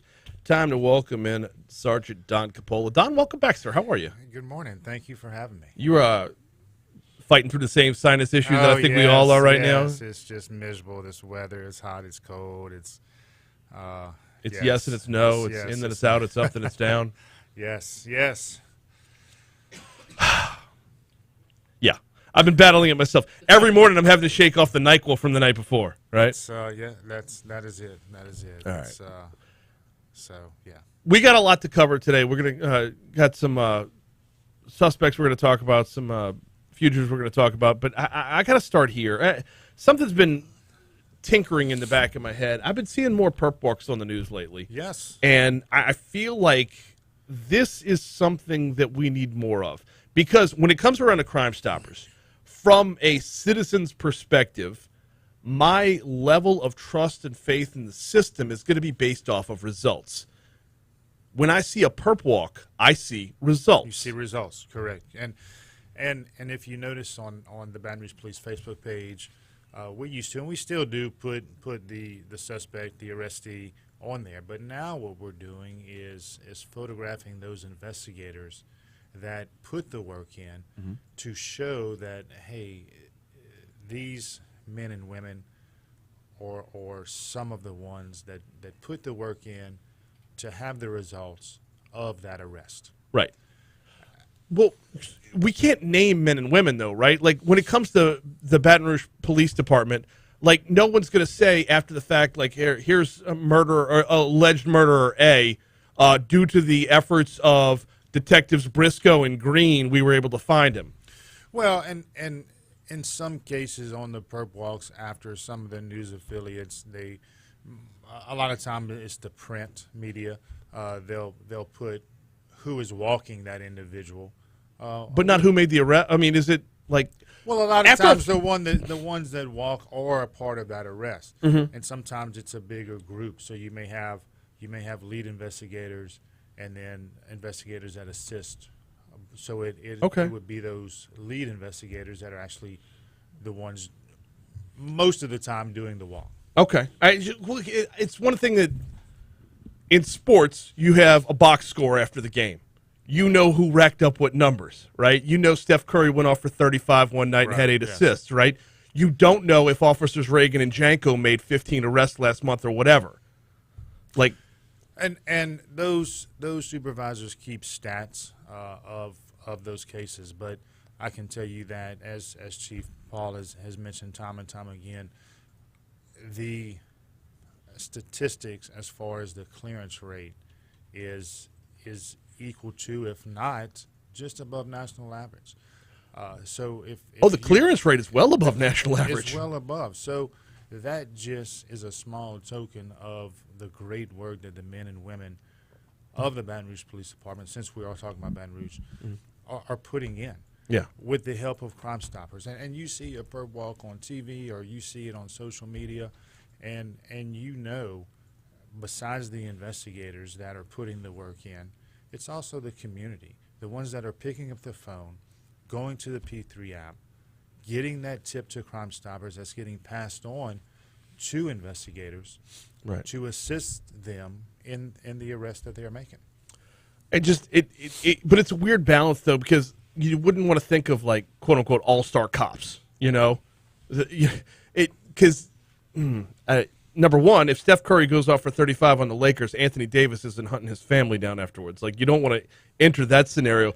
But number two, it is separate. That's why you can't walk down that path completely. I get it. No. I get it. But I guess where I'm going here is an overall confidence builder for those that would potentially call 344 stop or potentially use the P3 app, for this to be a holistic approach for us to all fight crime, for it to be a community effort. It's important. The perp walk is important to see. Yeah, it's not just the number of homicides out there. Every time you see a homicide, if every time you see a homicide, you see somebody in handcuffs making their way towards the jail, then you know there's reassurance that my good deed is not going to be ignored. my calling 344 stop is not going to be left in the lurch. Now, that's anonymous completely.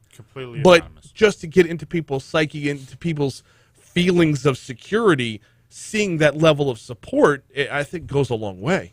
Absolutely, and it doesn't just stop with our investigators and the anonymous tips that come in. And, you know, we have a great working relationship with our state and federal partners who we rely on tremendously in addition to the anonymous tips, the investigative measures that our detectives are making.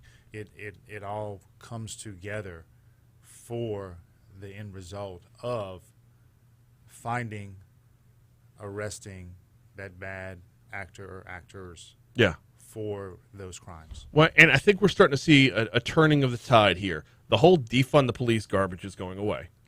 Like the cities that were most in favor of it are now doubling down on their investment in law enforcement, which is great. It is. We're starting to see the perp walks, that instills visual confidence. If there's a homicide without a perp walk, it's out of sight, out of mind.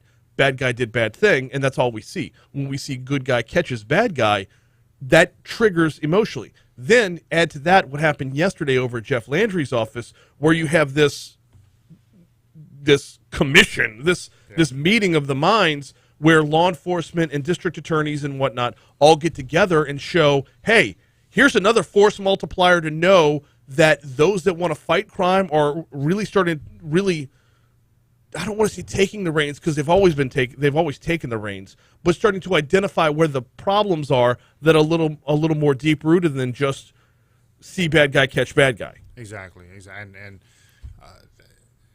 getting to the root of that problem, and as you mentioned, I believe that's what's being looked into now, as far as, okay, see bad guy catch bad guy. Well, let's take it a step further. Yeah. So yeah, and it's great work, and you know, we just appreciate on the Crimestoppers aspect people trusting, believing in the system, and making those calls or sending those tips through. 100%, 100%. Yeah, because see bad guy catch bad guy is one thing. Bad guys stay behind bars, not be out on bond and commit other crimes, or programs that are set up to catch bad guy get the proper funding. Like, now that we're seeing get to the root of those problems, it's just success is going to breed success in this regard. So no, it is. And speaking of success, yes, Livingston Parish, the 87-year-old, I saw that was robbed and beaten, and well, we're glad to report that an anonymous tip assisted in the arrest of those two individuals. Along with other measures, State Police Crime Lab played a part, but it was that first tip that came in that pointed investigators in that direction. Right. Okay. And the good thing is, we don't know if this tipster heard it on your show, saw it on social media. We don't know. Right. Because they're anonymous, and that is what we're stressing. You will remain anonymous. All we want is that information. Yep. Got the information. Got the guy. Caught him with $57,000 of the $100,000 he allegedly stole on his person. And investigators still today are going back and collecting some of the merchandise and currency that is still out there. So they're doing a great job. And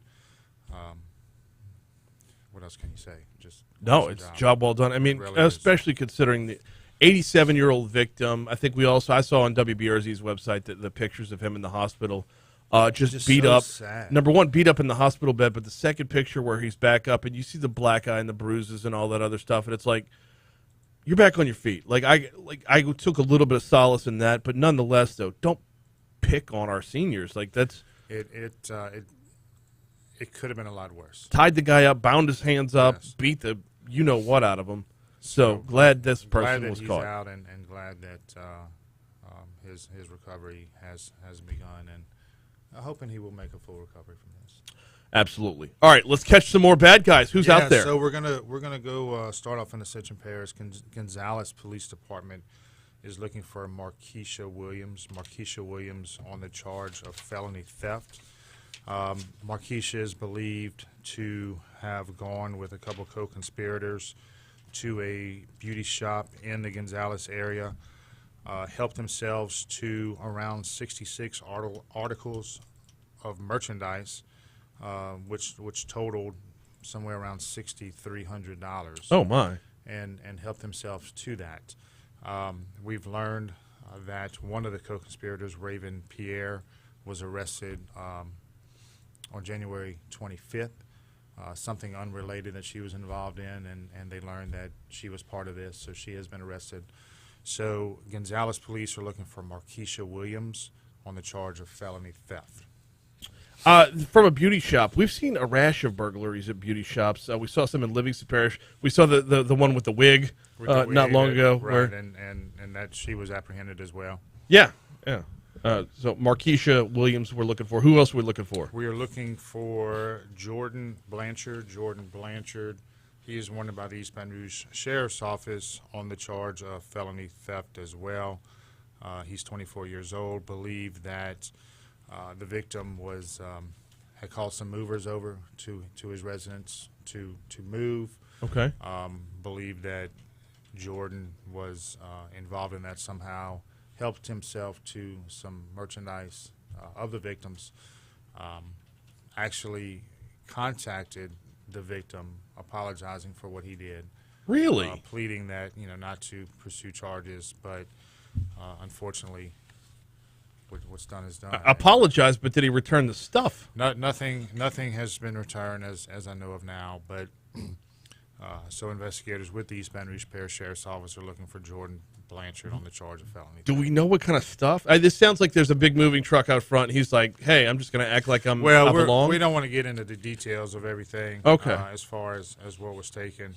Well, I asked because that sort of reaction or that sort of response doesn't sound normal. So my mind's going to, he took something of value that not necessarily might not be monetary value as much as it would be sentimental. Well, and what it boils down to is if it doesn't belong to you, don't touch it. Yeah, absolutely.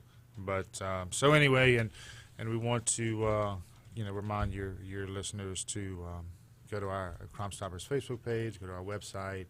Any fugitives they see or can identify, pick up the phone, 344-STOP, P3 Tips app.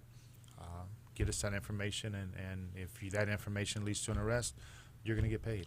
He is Sergeant Don Coppola with Crimestoppers. We do this every single week. Don, I appreciate the time. I appreciate it. Great to see you, and I hope you get to feeling better. Likewise. Here Thank comes you. your money now.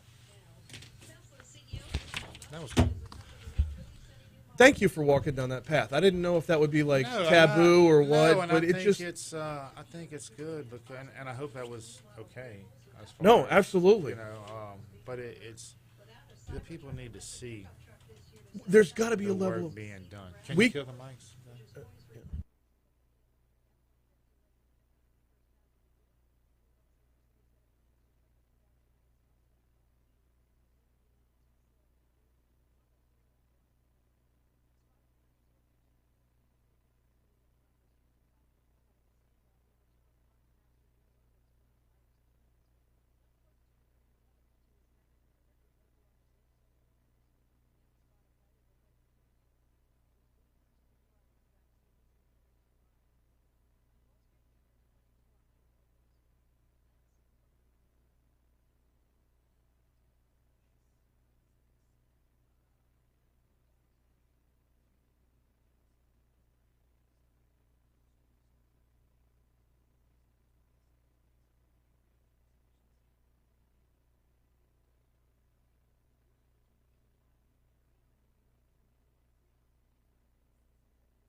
When can we do the overall numbers, the 2021 numbers for Crimestoppers? How long does it take those to come in?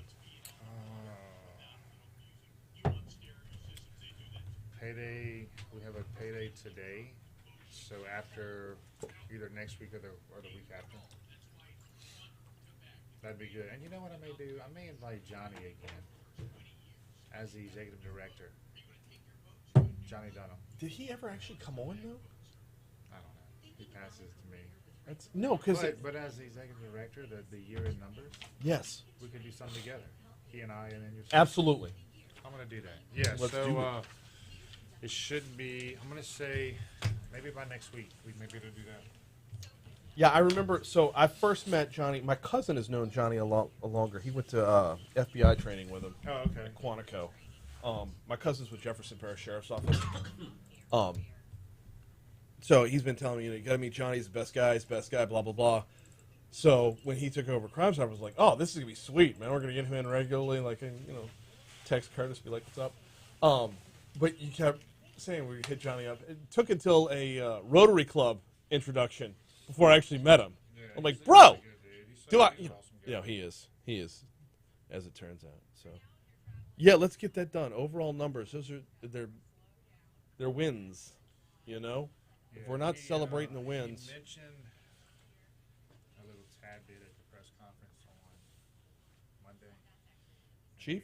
No, Johnny. Oh. Johnny was there. I missed the press conference. I rolled tape on it over here, and I grabbed like one sound bite. Y'all gotta get a better audio. I mean, I gotta make myself more available, but Mondays I'm in meetings all day. But yeah, if the audio is like removed from, it's not your mic's not on the podium. It sounds like you're getting ambient from the camera. Yeah. We're only so long. I know. But I'll work on that. Yeah, you don't have other shit to do, right? Yeah, you're not busy enough, right? Right.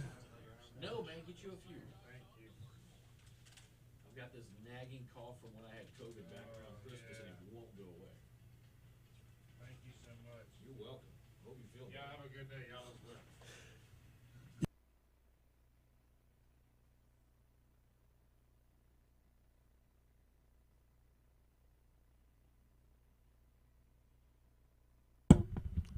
$7:55, Talk 107.3 FM, WBRP. Thanks again to Sergeant Don Capola for hopping on board for Crimestoppers. Hey, thanks again to the head of the Louisiana Gaming Control Board, Ronnie Johns, for hopping on board to talk mobile sports betting. Chuck, he just rolled right past him, He's a First of all- professional, though. No, He's a no, professional. I know. But I first, caught it. We hit him with the Katy Perry lyrics. Yeah.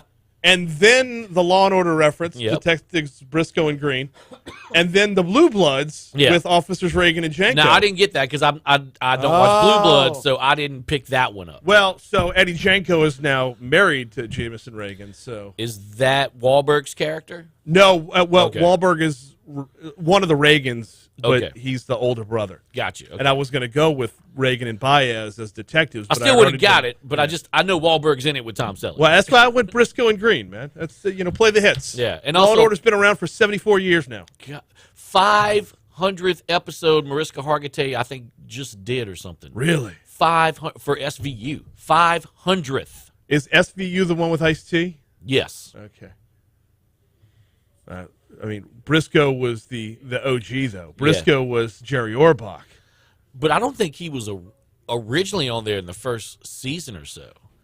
I think maybe he joined like season 2 I'm or sure season 3. Jimmy Smits was in there somewhere. Jimmy Smits was in Jimmy there as Smith well. was in everything. Every procedural has had Jimmy Smits. Normally, it's when they're about to end the show, Yeah. right?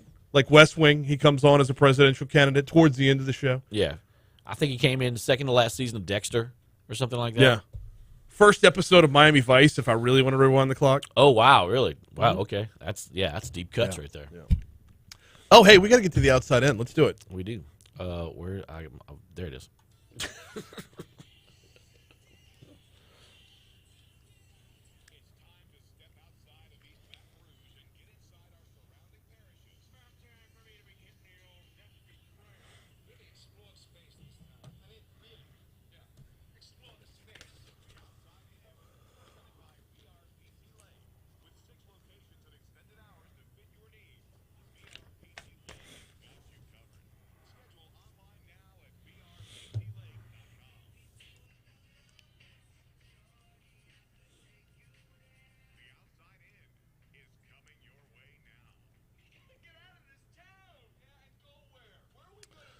Point Capee Parish, where Sheriff Renee Thibodeau said doctors are working to save the ankle of one of 3 juveniles shot Tuesday night.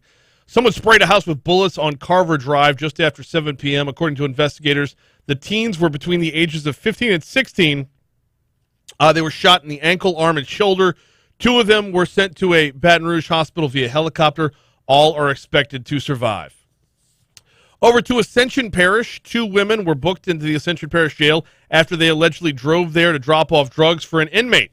The Ascension Parish Sheriff's Office said the women were caught outside the jail January 24th after deputies received a tip that inmate 36-year-old Darren LeBlanc was trying to have drugs delivered to the facility by 28-year-old Taylor Beeman. Deputies searched their vehicle, found a package wrapped in black tape along with a myriad of drugs, including methamphetamine, heroin, marijuana, and Xanax. Both women were booked for attempted introduction of contraband into a penal facility, with Beeman also facing several drug charges. LeBlanc was also rebooked with additional charges. Over to West Baton Rouge Parish, less than a week after the arrest of Gerald Pouchot for the high-profile murder of his late wife, his current wife is now facing charges in that same case. A spokesperson for the West Baton Rouge Parish Sheriff's Office confirmed Christina Pouchot was booked into the parish prison Wednesday night for obstruction of justice in the murder of 57-year-old Mary Pouchot. As of now, a bond has not been set.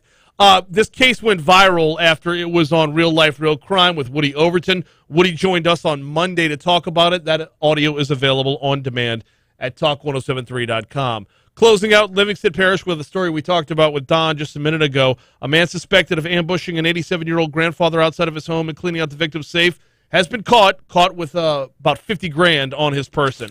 That's the Outside In, presented by BRPT Lake. Here comes CBS News.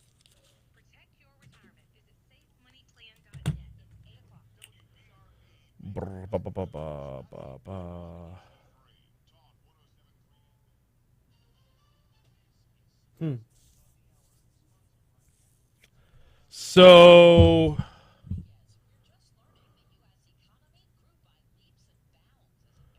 let's roll back the clock a little bit, catch up on some of these comments.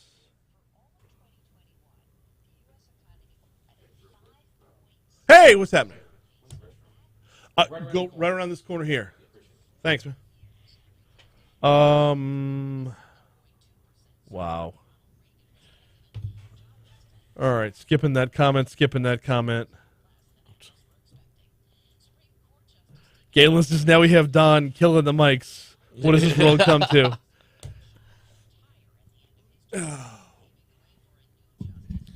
I'm very careful with law enforcement about. Yeah, I mean, there's some there's some things that just can't be like, because if it's rumor, if it's taboo, sometimes you end up in a room you're not supposed to be in. You learn things that weren't supposed to be shared yet. It happens. Yeah, for sure. Hazard of the job. I try to err to the side of caution. I will tell you this, though. Everything we talked about the first time we killed the mics, we ended up talking about during the segment anyway. Yeah. I was asking him about the perp walks and the stats, like having officer stats. Now, they're not going to have actual officers' names on them, but I was asking him if that was cool to talk about, because I don't know, like, what's off limits. Galen says Baton Rouge and Chicago, etc., seeking federal help with local crime enforcement. It amazes me how local politicians mess it up and then seek a magic solution from the feds. It's progressivism, stupid. Okay, on its face, I'm going to agree with that. But when you dig deeper into that, a lot of Baton Rouge's problems do not start in Baton Rouge. They start in the state legislature or in the U.S. Congress. You heard the soundbite from Jeff Landry. When bail restrictions are lessened out of a matter of like civility and everything, when stuff like that happens, people could be out on bond and there's no communication because of it. People could be out on lesser bond because of it. Like, the problem is bigger than Baton Rouge. That's why Jeff Landry's taking it on.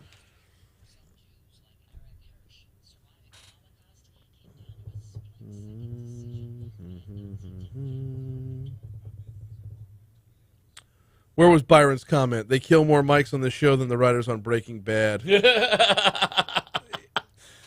It was look, that joke. One mic. There was one mic. That joke was funny the first time, and it was just as funny the second time. It was well worth recycling that joke. good. When you realize most politicians care more about career advancements than solving problems, things become clearer. Absolutely. Absolutely. And we'll hold the mayor accountable for something that state reps and state legislators run on. When they talk about a holistic approach, it's a holistic approach from the problem-solving end as well. I was shocked to see Jeff Landry call out legislators yesterday, and Tony Clayton call out legislators yesterday. Hope Ministries. Yeah, you got it. Does guaranteed money for early education or education in general mean more money or just more money the state does not have to give to education from a general fund? I will find out the answer to that. Meaning, if this money's earmarked, does it change the overall budget, or does it just mean the rest of the budget can go elsewhere? That's a good question. The legislature is progressive. Absolutely. Absolutely. But Baton Rouge can feel the repercussions of the actions of New Orleans legislators. And then we're going to point the finger back at the chief of police of Baton Rouge because of what was voted on by somebody who needed one last voting district in Shreveport.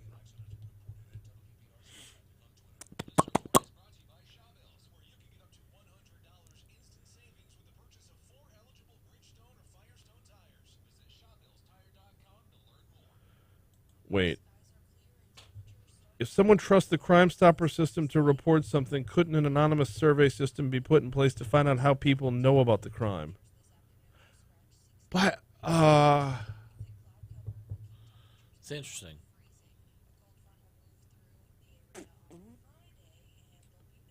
Isn't that what the Crimestoppers... Well, I don't think I understand what you're asking for, because to me that sounds like just another tip. No, just a tip joke, Chuck. I didn't say a thing. You didn't yet. Yeah. I'll hold on to it. Oh, gross.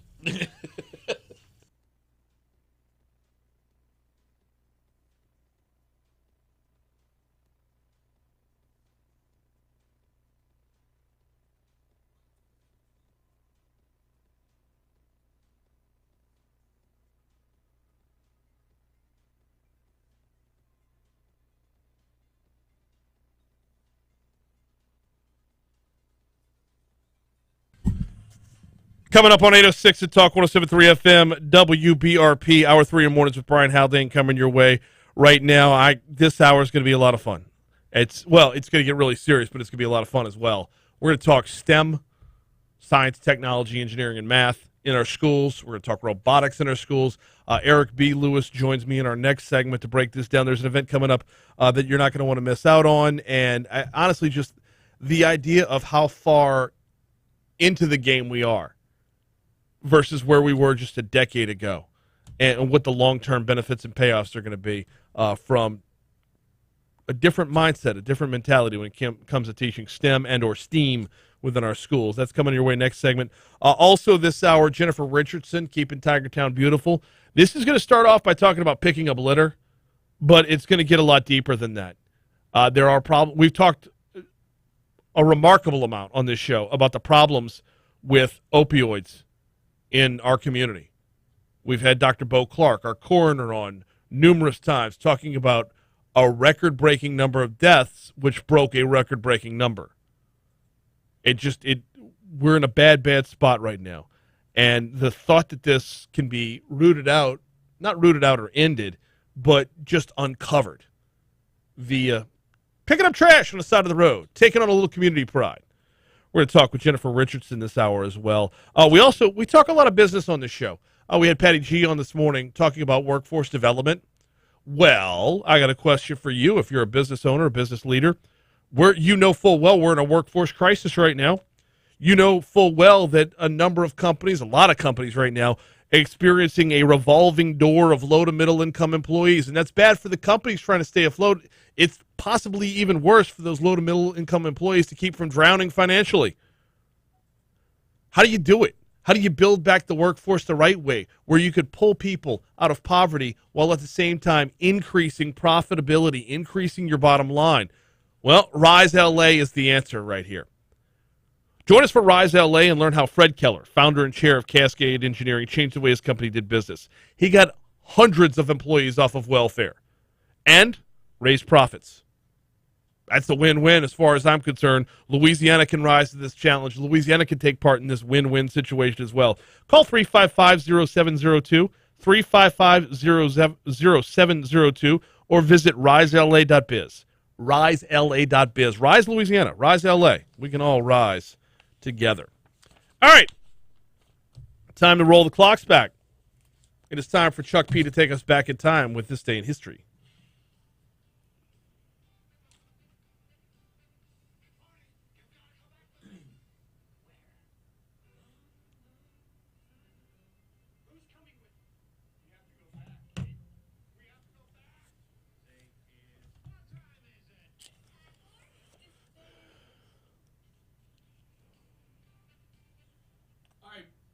I'd help if I turn my mic on. Program 1 gets it. That's it.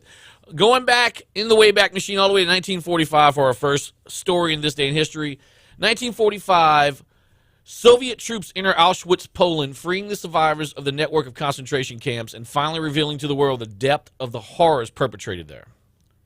They freed survivors? They did. There were survivors from Auschwitz. I did not know there were survivors. Not many, but there were. This Day in History, 1951, forcefully marking the continued importance of the West in the development of nuclear weaponry. The U.S. government detonates the first of a series of nuclear bombs at its new Nevada test site. Wow. So that started today. Sheesh. 1965, the Shelby GT350, a version of a Ford Mustang sports car developed by the American auto racer and car designer Carroll Shelby, is launched on this day. 1967, tragic story at the beginning of the space race for the United States. A launch pad fire during Apollo program test at Cape Canaveral, Florida, kills astronauts Virgil Gus Grissom, Edward H. White II, and Roger B. Chaffee. An investigation indicated that a faulty electrical wire inside the Apollo 1 command module was the probable cause of the fire. This day in history, 1970, John Lennon writes and records his hit Instant Karma in a single day. Woke up that morning, wrote it, worked on it some more at lunch, and then at dinner he recorded it, and it was done. It's like the fastest, pop hit or rock hit ever written. That in that amount of time, written and recorded in a day.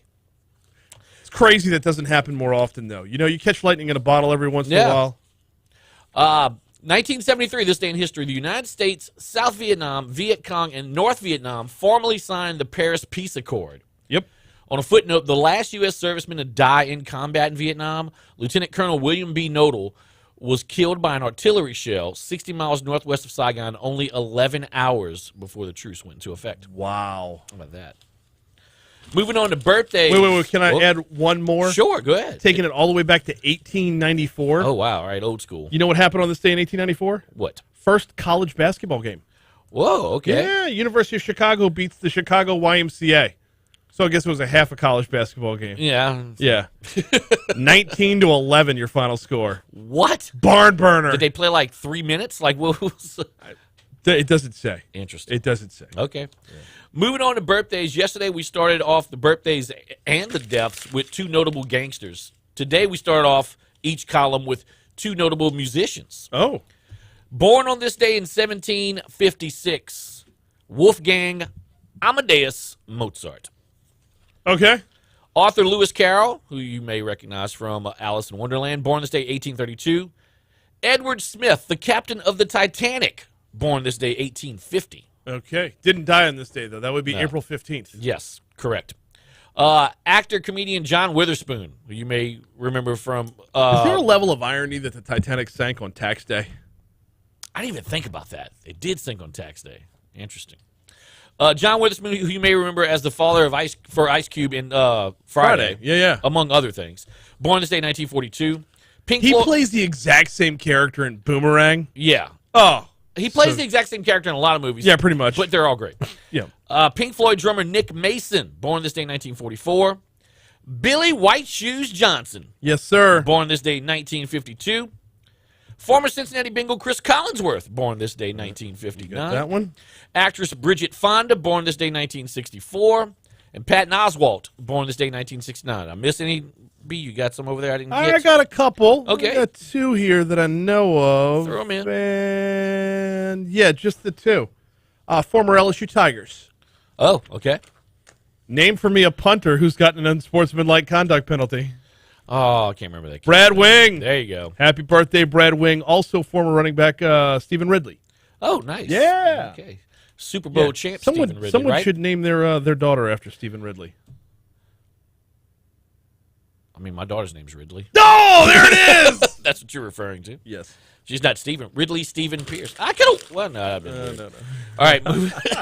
Moving on to deaths. The legendary Mahalia Jackson Oh, died on this day in 1972. that feels recent. But it feels like too late. I feel like she was a thing I kept hearing about. Like, I heard about her name in the 80s. But apparently she died in 1972. Okay. Andre the Giant. Aw. WWE legend, passed away on this day, 1993. Claude Akins. I got to see Andre the Giant wrestle one time. Really? Yeah. That'd At been the awesome. UNO Lakefront Arena. Wow. He took on the Ultimate Warrior, formerly the Dingo Warrior. Yes. It was great. The match was over with before it even happened. I don't remember what it was in the 80s. Yeah. I was a kid, obviously. And so the Ultimate Warrior would come down running full speed, Yes. and he'd make 2 laps around the ring, high-fiving everybody. Yeah. Well, our seats were about 12 rows up. I went down to the barricades to get a high five from the Ultimate Warrior. Nice. By the time I made it back to my seat, the match was over with. He dove under the bottom rope to Yes. start off. I got to see it on TV later on. He dove under the bottom rope, goes off the ropes on one side, goes off the ropes on another side. The bell rings to start the match, and he just goes vertical and horizontal at the same time. Smacks into Andre the Giant, pins him, it's over. Good Lord. And then the Bushwhackers came out for the tag team match. Oh, the Bushwhackers. Yeah. Claude Akins. You know Claude Akins? Sounds familiar. The mighty Sheriff Lobo from BJ and the Bear. Oh, yeah. Who could forget BJ and the Bear? Yeah. I mean, who can't get enough of a guy and his monkey? Died on this day, 1994. Was that Clerks or Mallrats? That was Mallrats. Okay. The legendary Jack Parr, Oh, okay. original Tonight Show Tonight Show. host, Yeah. died on this day, 2004. Author J.D. Salinger, he of Catcher in the Rye, died on this day in 2010. And Zelda Robinson. You know Zelda Robinson? I do not. Legend of Zelda? No, not The quite. origin of the Legend of Zelda? No. She was the lady in Poltergeist. This house is clean. Oh, wow. Yeah. Okay. Passed away on this day in 2010. Is she haunting anyone? She probably is somewhere. National holidays today. It's National Holocaust Remembrance Day, of course, with the Auschwitz Chocolate Cake Day, which I am thoroughly behind. Clashing Clothes Day. Okay. I don't know anything about that. And it's National Geographic Day. You wouldn't know anything about that because everything you wear is black. Correct. Nothing clashes with me. I keep it simple. And that is your day in history. We are due up for a break. In fact, we're overdue for a break. Let's talk STEM in our schools and some stuff that's coming up with Eric B. Lewis next. What's happening, man? Come on in. All right, man. Doing good. Look at this. Whoa. All right, there's I've been scrolling through Facebook trying to find where we Put were. that together out there? No. That ain't Legos. This is the event you've been posted about regularly, right? Yeah. Okay. It's on the Yeah. February. Yes. You mean to take you the flyer real quick? Or? No, I got it. How you been? I'm good, man. You doing all right? Been doing good. I hadn't had you on since you ran for council. Yeah. Yep. You did well. That's, it was fun.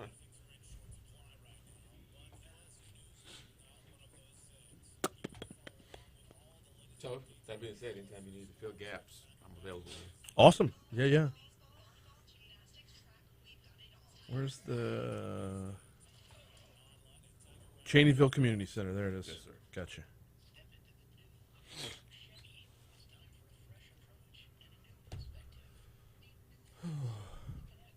Is this functioning? Yes. So I don't know if you have space. I mean, Well, so it's going to be below the camera a little bit because the camera's right over there, and we're on YouTube right now, by the way. So let me hold this up so everyone can see it. Eric brought in a robot, which Can you see your keyboard? no. Yeah, No, yeah, here, you'll have to raise it up. No, because I have some moves to get. Oh wow. That's Jay Cody right there. I can lower. That's the what it's camera like to the table. rolling with biting. Well, it's gonna get all the mic stands are gonna get in the way. No, it's just gonna I'll show you. Okay. We can aim the camera down though to get it. That's doable. Okay. Yeah. Do I need to close the laptop? Yeah. Okay. Good, because it ain't working anyway. Yeah. So yeah, we don't really need it.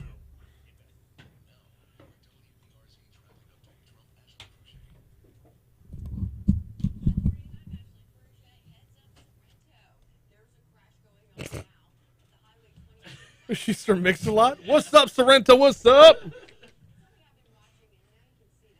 Yeah, now you can see it on your radio. Damn it. Why can't we get some like Fallon just do it? I don't understand.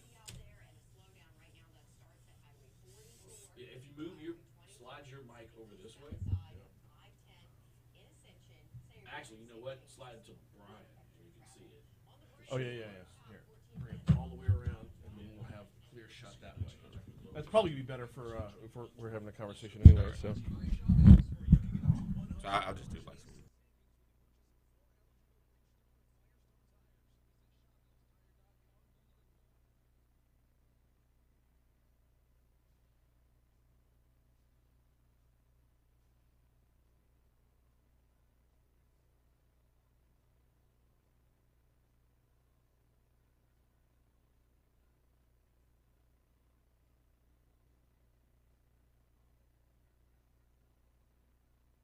$819 Talk 107.3 FM WBRP running a little bit long, so let's dive right in. Time to welcome back to the show Eric B. Lewis.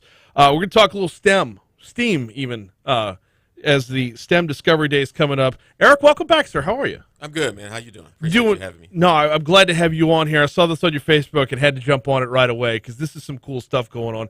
This is some stuff that makes me wish I was back at school. Like we're about to nerd out a little bit, and that's all right. Coming up February 5th, what is STEM Discovery Day? So we've launched an organization called Baton Rouge STEM. We've been working in schools throughout the community, and so we're going to start working and partnering with Councilman Brandon Knoll and the Community Center in Cheneyville. And so we're going to be having programming there at the Community Center. And so STEM Discovery Day is actually a kickoff to the programming that we have planned at the Community Center in Cheneyville. It's a 2-hour event from 10 to 12. And so kids will be able to come through. We have students that are in our program that will be demonstrating different science and engineering activities that they've worked on. And so kids have an opportunity to engage. They'll have an opportunity to actually create their own little projects. So just a family fun day, opportunity for folks to get out. But I would also say, running for council in the area, one of the things that I wanted to do was bring a lot of programming and resources to the Cheneyville community. So this is still an opportunity to me to kind of fulfill that, from a community standpoint as well. Absolutely. And side note, great job in the race. I know you came up a little bit short, but fantastic showing for a first-time politician right there. Not even a politician, but trying to run for the seat. And job well done.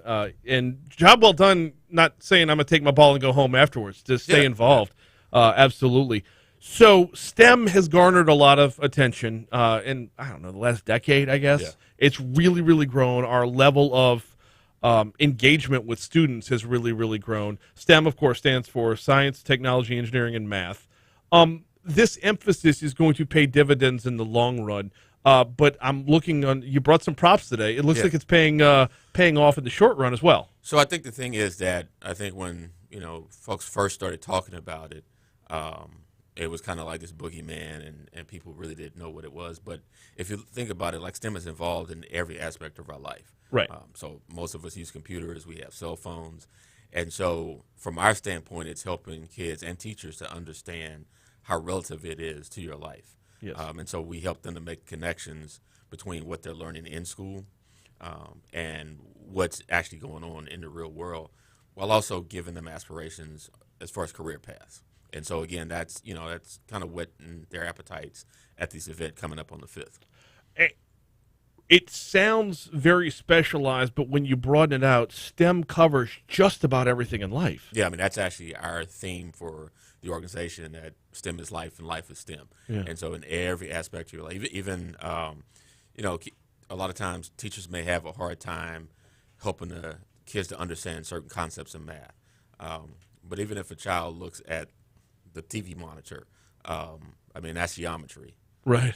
That's triangles, that's angles and things like that. And so just really helping kids to make direct connections to, you know, to their world and the things that they're learning in their math and science classes. What are a few of the things we'll experience, those that are going out on February 5th? So not this Saturday, but next, 10 a.m. to noon at the Cheneyville Community Center on Jackson Road in Zachary. What are a few of the things they'll experience when going out? So while our organization focuses on kids from grades 4 through 8th grade, this event is actually open to the entire family. And so kindergarten through high school, parents can come in. So we'll have math games. We have a model lung that one of the students will be building, and then the kids participating will be able to build their own. They'll be able to build bridges. We'll have a rocket launch. We'll have robotics. They'll get to get a mini lesson in coding. And so it's a plethora of things that they'll have a chance to do. I think we have about 12, 15 stations. And again, students that are in our program will actually be facilitating and presenting at the stations. So, Model lung, robotics, rocket launch, coding. I mean, just within those four right there, and you mentioned a few others as well, but just within those four right there, look how many fields have been covered from a youth perspective. So this isn't, I don't want to make it sound like you got to be ready to be admitted to MIT to be out there. This is done on an age-appropriate level, correct? yeah, and so, you know, another example, I mean, because it's close to Valentine's Day, and so I think we have like 2 or 3 exhibits that involve lighting up a heart. And so kids will get to do basic electronics with, again, material that lays around their house. But, again, it's helping them to understand not how easy, but how smooth it is to actually get into the STEM fields. Because, again, there's a lot of things that, you know, you may not have thought about that are at your house or that you know, are involved in every day that are actually STEM. And so I think the one that I'm probably most excited about, because I'm an electrical engineer, is these basic electronic things, and both of them involve around lighting up a heart. One involving a fruit to light it up, and then another is pure, So Well, no. Let's unpack that. No. Okay. So certain fruits have acid in them. And Yeah. we'll use the acid as a conductor. Okay. To light up the heart. And then there's another kid that's going to do a water clock. And so again, I think that's kind of cool because, again, if we think about what's going on with the water campus and our environmental concerns and green energy, like, again, that's STEM and helping kids to get into a lot of the new industries that will be evolving in our community over the next several years. Very cool stuff. You brought some props in today. Yeah. Let's see if we can get our robot to rock and roll real quick. By the way, if you're not watching us on YouTube, you need to be, because we have visuals today. This is so cool. Got a robot. Oh, look at him dance. Got a little robot dancing over here. Okay, so let's talk about this robot. Was built by who? So it was actually built by me, but that's actually, Okay. so with our program that we bring to the schools, we have 7 workshops. Okay. And so one of the workshops is robotics. The students would work in teams of 4. They build their own robots. It's over 3 days. They build and program their own robots. And on the final day, there's a competition for the teams to compete an obstacle course. And so they literally have to program their robot around the obstacle course that's created. The robots that are created, I mean, what are the, this one danced right here, but are we talking like they're created to do particular tasks or So just in general? Excuse me, the kids are taught to actually program them. So again, with an obstacle course, it may be, and we connect again to what's going on in the school. So it's in 4th grade, kids were doing area and perimeter earlier this year. And so the obstacle course for a 4th grader might be to have your robot walk around the perimeter of a rectangle. Okay. And so again, it allows them to make a connection to what the teacher is teaching them in school. Right. But we literally teach them how to program the robot to carry it out. I love that. You're using robotics to teach the other things. To me, the other things would have been the easier ones. The robotics is the hard one. How? But I think the thing is that oftentimes teachers complain about kids not being able to catch on or be attentive or find interest in it. Right. And so that's a lot of what we're doing is taking things that kids are interested in and helping them to make connections to their academic piece. Mm-hmm. We also have 2 workshops around sports and STEM. Okay. So one, the math of football, and then the science of basketball. And literally, we talk analytics a lot now. I know you had the Oh yeah.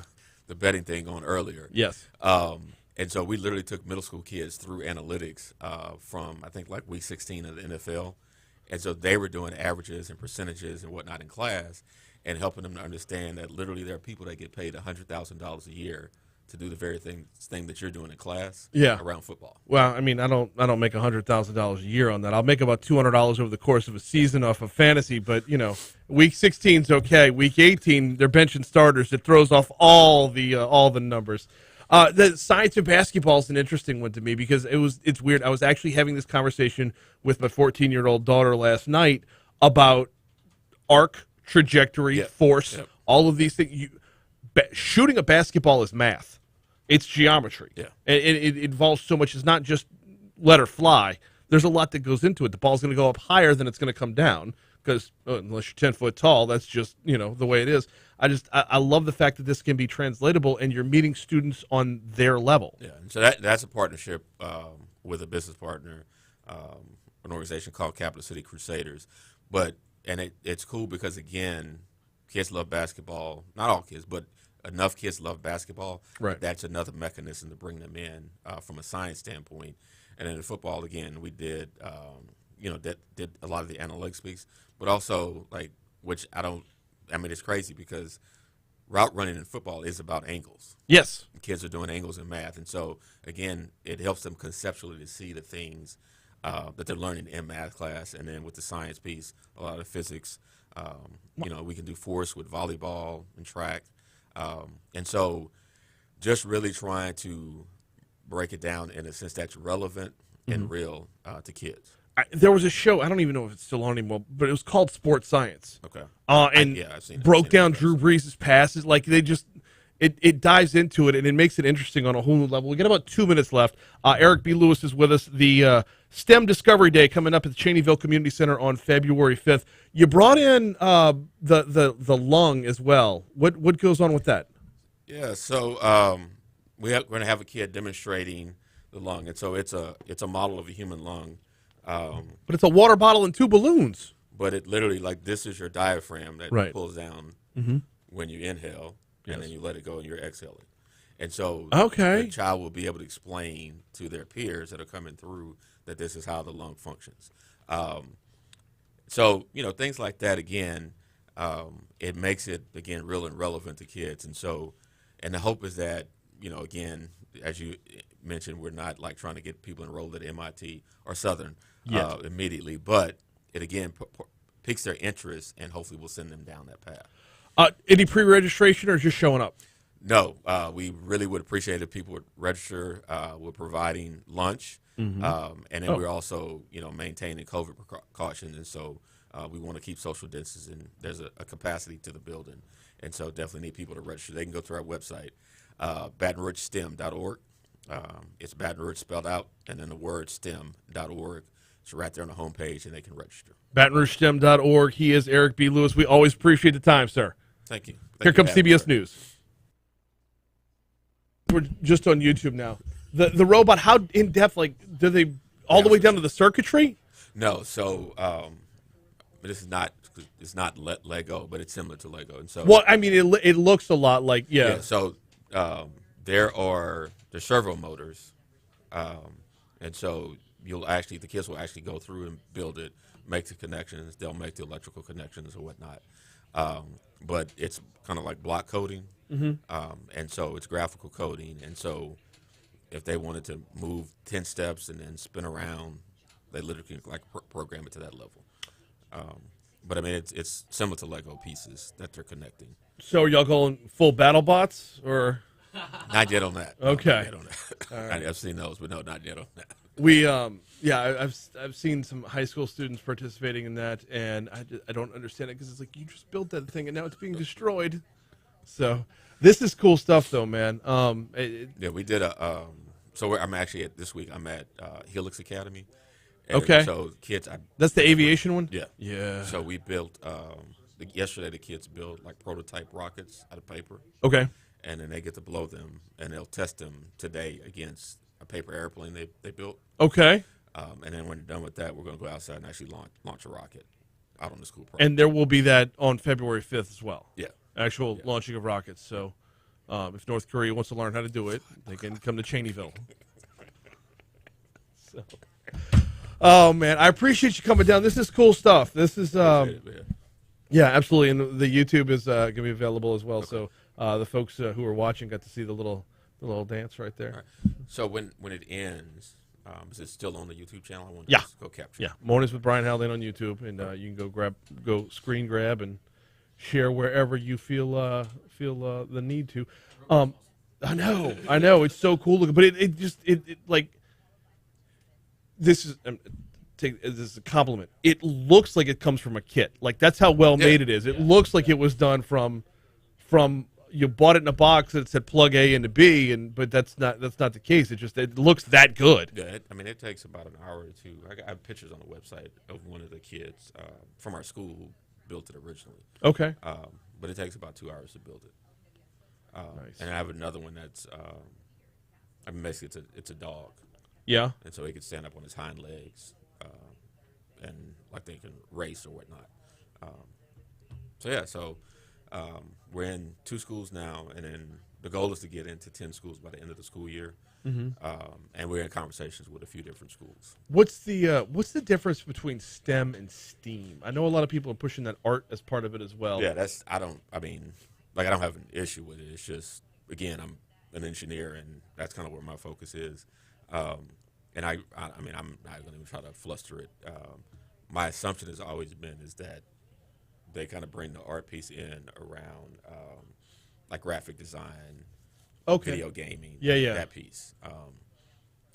So when they're doing the video games, because when they had the Black College Football company here, they had artists and stuff. They had to do the renderings, and then I guess they digitize it. So I've always assumed that's where the art piece comes in. Okay, cool stuff. But I don't know that to be true. That's just my assumption. Well, so my mom is a teacher, and the way she's explained it was kind of like you're training your brain to learn in different ways. Like engineering is sequential. Yeah. Math is sequential. Art is a little more all over the place. So you're not confining your brain to just the left brain. You're opening up the right side a little bit too. So, but meeting the crossover back into it is where it's important for. Yeah. So even like because some of the schools have like video production programs. Yeah. And so if you're behind the camera and you're doing the editing, it kind of takes that kind of thought process. So I can see that. Cool stuff. So. Well, good luck, and all right, my man. It's gonna be fun. Y'all gonna have a good time. Appreciate it. No, thank you for coming in. And yes, I will definitely keep your number around for sure. I get so bogged down in news cycle, It's just it's hard to step away from the bad news. So. I'll tell you this. My son played soccer this year at senior night, and then you come out, you get your parents, gifts or whatever, take the picture. And so the MC was like telling like that. It was like a set little thing. So senior year, where they're going to school next year, those types of things. And they had the favorite quote, favorite song, and then like this philosophy on life. I forget what his was, but they said like the kid said that nobody wrote that stuff because it was one kid. He has a girlfriend. His mom looked up and she was like, "What are you talking about?" He has a girlfriend, but he calls her daddy. What? So it was like, I didn't write that. Next, the last kid, and the kid said he didn't write it. Said something to the effect of, talking about news, said something to the effect that he was struggling with having Sleepy Joe and Lazy Kamala as leaders of the country. Like the school announced this.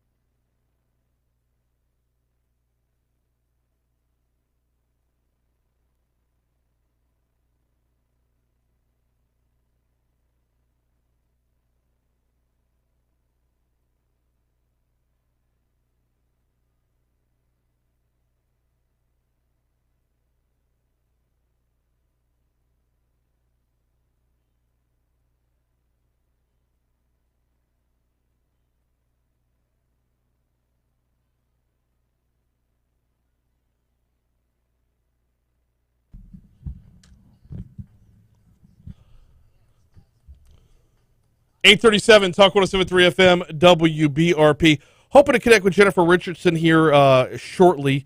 She's working on fight and litter throughout Baton Rouge. Keep Tigertown beautiful. Really amazing kind of a grassroots story as to how she got started and where her group is headed as far as just, look, you see it everywhere. You pull up to any random intersection and there's going to be garbage all over the place.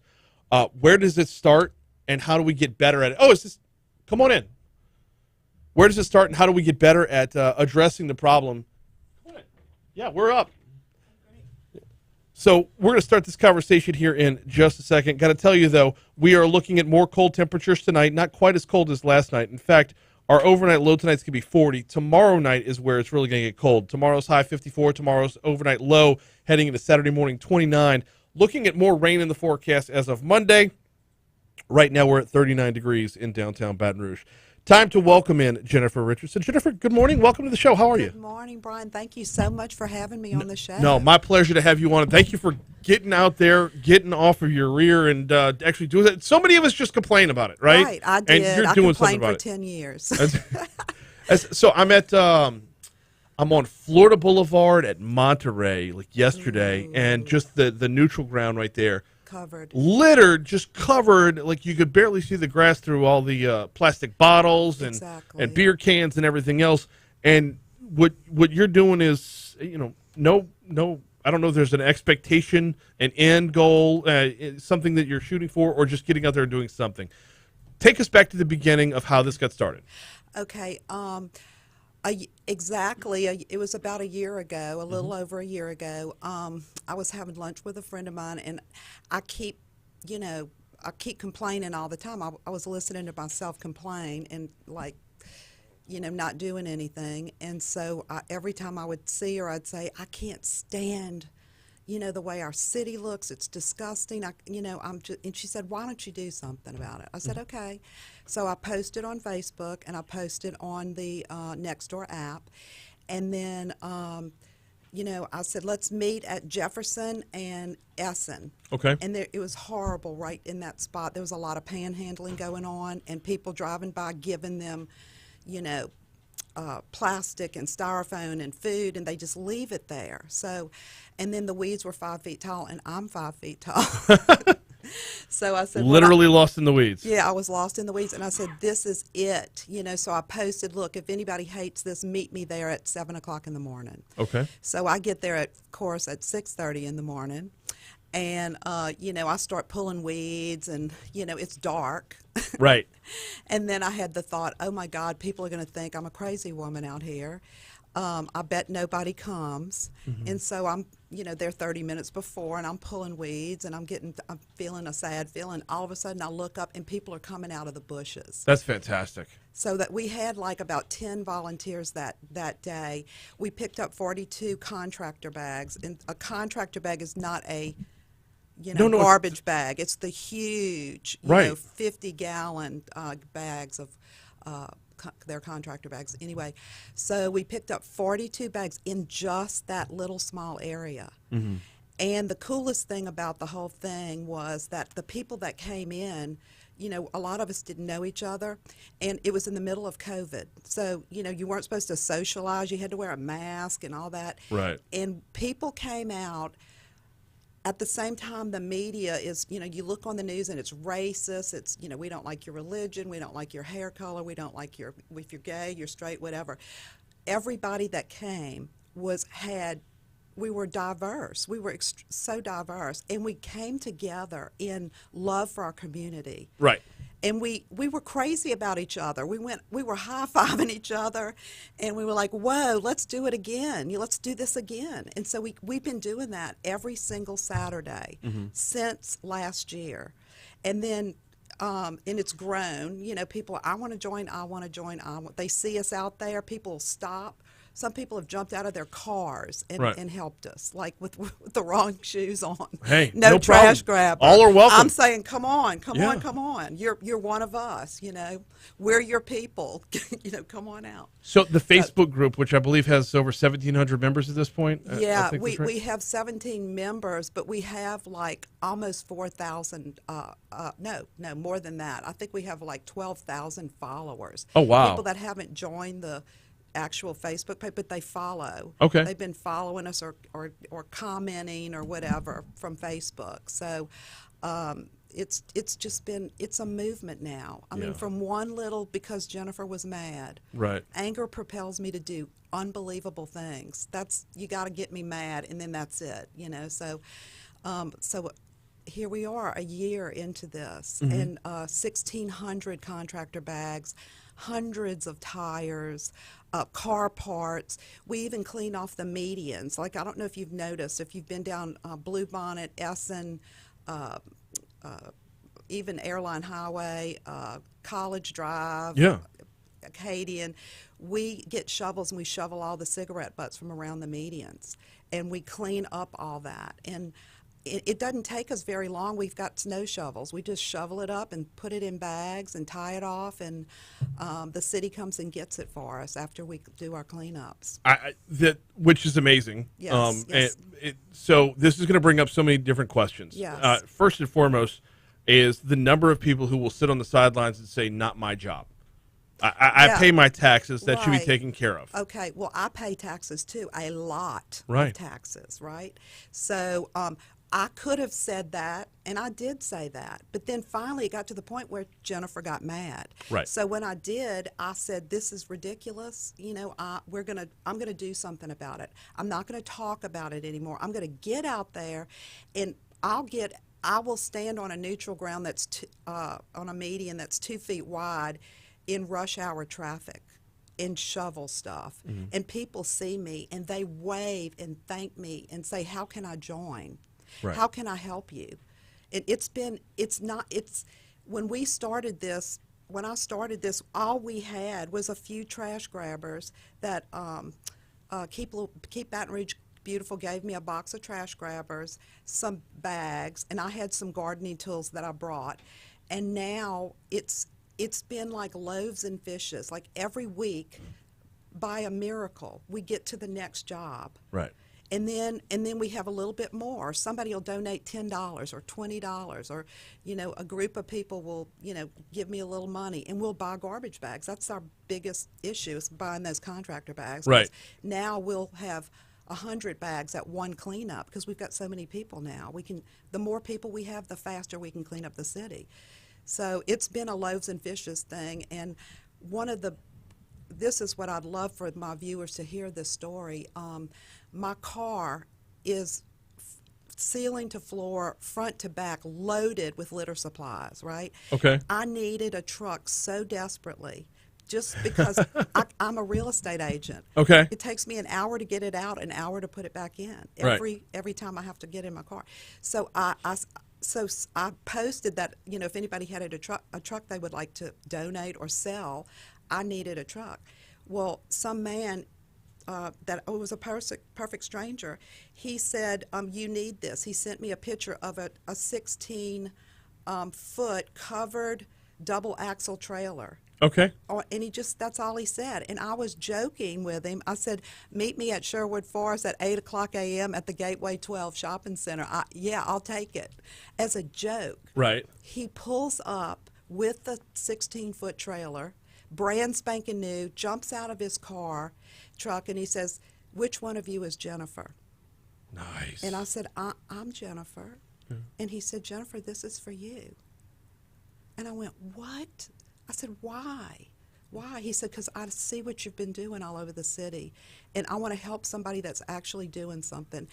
And with that, I said, but I don't have a 501c3. And right. he looks at me, put his arm around me, and he goes, I don't care about that little dangly piece of paper. Right. This is somebody that wants to get stuff done, just like me. Well, now he's a big part of my life and a big part of our group, and his name is Seth Dawson. He owns Paperless Environments, and he's an amazing man, and he He does cleanups during the week, just like we do. We do them almost every day now. But that's the kind of people that have been stepping up miracles every week. Oh, absolutely. It's been like a ministry more than anything. This picking up litter.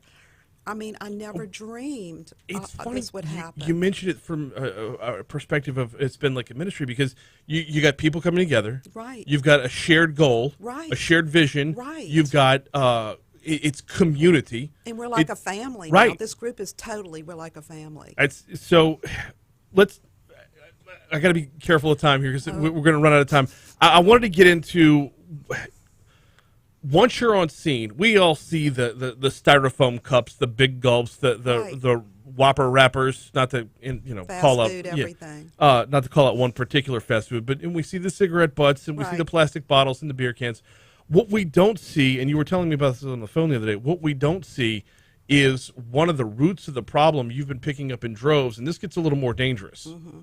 The needles. Oh yeah. Oh geez, the hypodermic needles that we pick up. We've got one of those gallon. It's like a 3 foot tall, maybe a 2.5 foot tall, by 2 feet wide. Full of hypodermic needles, and people think I'm going to give money to this poor person that is on the curb of an intersection, right? Right. And they're well-meaning people, but what they're doing is they're giving money to fuel drug addiction. They can never get well. That's what people don't understand. These people are never going to get well as long as you are giving them. You might as well give them a hypodermic needle with their favorite drug in it. And they're everywhere. In parks where your children are playing, if you see balloons on the ground, do not let your child touch a balloon because there's drugs in it. There's hypodermic needles, and there's used condoms all over these parks. And they're taking over. They're taking over. So this gets in a touchy area. Do you have a couple more minutes? Can I keep you for one more segment? Keep me forever. Okay. So, we got to hand off the Fox News at 9 o'clock, but we got to check your money now. We're going to check traffic one more time. Okay. We're going to come back and continue the conversation because you're getting into an area where, as a charitable people, what the heart wants and what we're called to do to begin with flies in the face of it. This gets a little counterintuitive, but we're going to walk through it next. We've got about 5 minutes to go. All right, your money now, traffic coming right back. So, yeah, we're going to have about a 5-minute segment on the back end. No, absolutely. Thank you. No, you're doing great. By the way, we're always on. We're on YouTube right now. You see the camera's right over there. Yeah, we don't take breaks. I encourage people to watch the YouTube because they get more show. They're like on YouTube. You're not getting this money report, and you won't be getting the commercials. It'll be you and me talking the whole time. 2 trains stopped me, and I couldn't get in the front door or the back door. So that's why I couldn't get here on time. So yeah, I was here early. I meant to tell you, text me ahead of time, and as you're on your way or whatnot. But you were here in plenty of time. Don't sweat that. Yeah, I'm always early. Always. The train, I'll never understand it. So we have the North Boulevard overpass. Yes. And that's one that once you get stuck once you learn and take the North Boulevard overpass. Yeah. But it baffles me that you were rolling in between 8 and 8:30. Right. We have a train cuts off downtown between 8 and 8:30. I know people are trying to get to work. Right. So yeah, if you're already committed to Government Street or Florida or North or whatever, you're stuck. Right. If you make your way around it ahead of time, that's okay. But exactly. It has always baffled me. Anyway. Yeah, I look at this from, I'm Catholic. Me too. And so, the Bible says, I was hungry and you fed me, I was naked and you clothed me. I feed Nowhere them in the Bible does it say, I was hungry and you asked if I was a junkie. Right. But we have to walk down that path. Right. But it's just they're taking over cities because the government. They're funding our taxpayer dollars are paying the government. Mm-hmm. Do you understand that? No, 100%. They're paying the government all this millions and millions of dollars for the homeless situation. And it's not homeless, it's junkies. They're not going to get help. My brother was a junkie. Okay, if you really want to get into an interesting subject, he was a junkie, and he could not be helped. We did everything we could. He broke every bone in his body. They would beat him up, break every bone in his body because he wouldn't give him the drug money that he needed for the drugs, right? So he'd end up in the hospital for 3 months. Guess where he would go the day after he got out of the hospital? The dealer. The dealer. Yeah. And they'd beat him up again. Yeah. I mean, you know what I'm saying? Their minds are not right. Right. I mean, it's not like it's a homeless person that you want to say, hey, you know, they're homeless. Let's help these people, because I help homeless people. I help the Battered Women's Program. I help the St. Agnes people, these people that are really homeless. And they want help. Yeah. I know the names of these people on the street. I know them on a first name basis. And I always say, let me get you some help. I can help you right now. You've got a staph infection in your nose. It's going to your brain. Right. You're going to die. Let me please just bring you and get you the help. They will not go. They will not go. Because the addiction's that powerful. The addiction is Right. And people this is- that haven't lived so- with it, they don't get it. The hard part is telling that story without vilifying the addict. Yes. It telling that story without making it sound like, when we say junkie, when we say Right. that I'm sort of talking thing, addicted. it's not being said in order to say, like, there's a bad guy. He's not a bad guy. No, it's not. He's It's in a the bad disease. way. Right. It's the disease. Let's talk about the disease. It's got them. It's owning them. They would give their child up for, and they do. They have babies on the street that are born into addiction. Right. Like, so when you give money to these people, that's what you're giving your money to. Right. And I'm Italian too. Let's talk about that. I feed everybody, my enemies, the plumber, strangers. I mean, I would love to feed the world. People that know me, they know that's the thing that I feed my volunteers every single Saturday. I bake something and bring it out there for them to have something homemade, you know. I love feeding people. It's my passion, you know. And the thought that there's no shortage of food, trust me. When I clean out in between those interstates, the food, the walls are this tall, the food is that tall. And it's molded, it's not eaten. Right. They don't want the food, they want that money. So Right. by the methadone clinics, that's why all those areas that have methadone clinics nearby, they can walk to the methadone clinic, they can walk to the seedy hotel, and then they can walk to Panhandle. And so they're never going to get well. Never. Sherwood at I-12 Yes. is a bad spot. There's a methadone clinic near that. I know Segan off of... Segan does, Yeah. for sure. But I heard, I'm not, you know, don't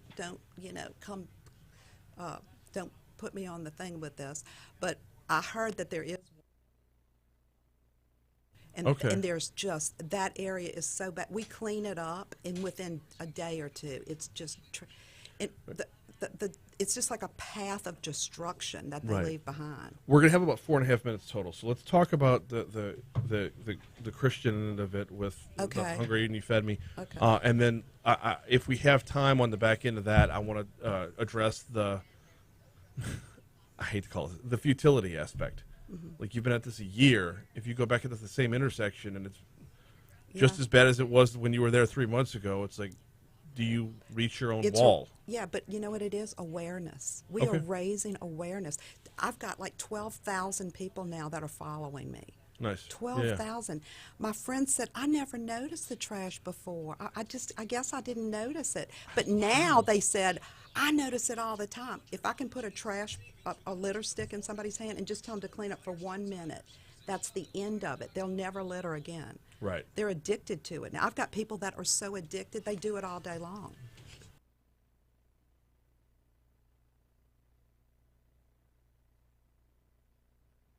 .856 Talk 107.3 FM WBRP. Got about 4 minutes left. Jennifer Richardson, Keep Tigertown Beautiful, is our guest. She's been at this for a little over a year now. Now, Jennifer, when we went into the break, if you're watching on YouTube, you've already heard the whole conversation. Yeah. When we went into break, I wanted to touch on something that might not be the easiest of subjects. Right. Okay, because we're talking about addiction. We're talking about the number of hypodermic needles you're finding and drug paraphernalia that goes along with it. When I pull up to a red light and I see somebody with a sign that says homeless veteran or whatever the sign might be, the Bible tells me, for I was hungry and you gave me to eat. For I was hungry and you fed me. For I was naked and you clothed me. The Bible at no point says, for I was hungry and you asked if I was a junkie. Right. Like, how from a compassionate standpoint, how do you balance that to not give to somebody knowing what the repercussions are going to be? Well, this is what I say. If I had a child that was a junkie or a drug addict, right, and I was desperate to get my child well, and well-meaning people on the street are handing him money all day long, my kid would never get well. My brother could never get well because of the same thing. There's an expression, you can love someone to death, right. And that's what you're doing. When you give money to those street people that are on the street, that's what you're doing. Now, there are organizations that you could give to, like St. Vincent de Paul's and other Christian organizations that love to help the homeless people. I'm not talking about drug-addicted people that are taking over our city and leaving mass destruction everywhere. But real homeless people, there are charitable organizations. So if you want to feel good, give to the Battered Women's Program. Give to homeless shelters where people really are down on their luck. Mm-hmm. This is a choice. Right. This is a choice, and they leave a mess. And sometimes I'll go back to clean up in between the interstates, like last weekend, and there was a panhandler there, and I looked at the area we had cleaned, and I became a mama. I said, "What is going on over here?" And he looked at me. I said, "I just cleaned this 3 weeks ago, and look at it. This is disrespectful." Well, I'm glad you took it there because that's where I want to go next. Yeah. So you've been at this a year. Yes. If you clean up, let's say, the intersection of Sherwood and I-12, Right. which is it's borderline third world at this point. Right, it is. If you clean that intersection up in early May, Right. and you go back in early June, it's every bit as bad as it was the day before you got there in May. Yes, it is. is. There a level of fighting futility at this point? No, because I am raising awareness. When people see my group of yellow shirt vested people, Yeah. and I want to have hundreds and thousands of them, we are raising awareness because there are no public service announcements. We used to have the Crying Indian, remember? Oh, yeah. Remember the Crying Indian? So when we were growing up, you did not litter. You saw that Crying Indian, and that was the end of that. Yeah. So So we're just straight up out of time. I want to make sure I'm able to get in another plug for the Facebook page. Keep Tigertown Beautiful. Yes. And you're looking for volunteers. You're looking for yes. Every Saturday we meet at a different target location. You can go to Keep Tigertown Beautiful on Facebook. I post every Monday and on Nextdoor. So all you need is rubber boots and gloves. We have everything else. If you're sick of it, come on out. Jennifer Richardson. Keep Tigertown Beautiful. Thank you so much for the time. Oh, thank you so much, Brian. Love being on the show. Glad to have you on. We're back at it tomorrow. Haggai Davis is in for a cup of tech gumbo. Here comes the Fox News Rundown. Oh, it's a Fox Business Report. All right. Well, thank you so much. Hey, YouTube, I got to skedaddle. We got another interview coming up in a little bit. I don't know when I have time to play it back because tomorrow's show is already full. But thank you for hopping on board today. Had a lot of fun, and keep Tigertown beautiful. Go check it out. We'll see y'all tomorrow.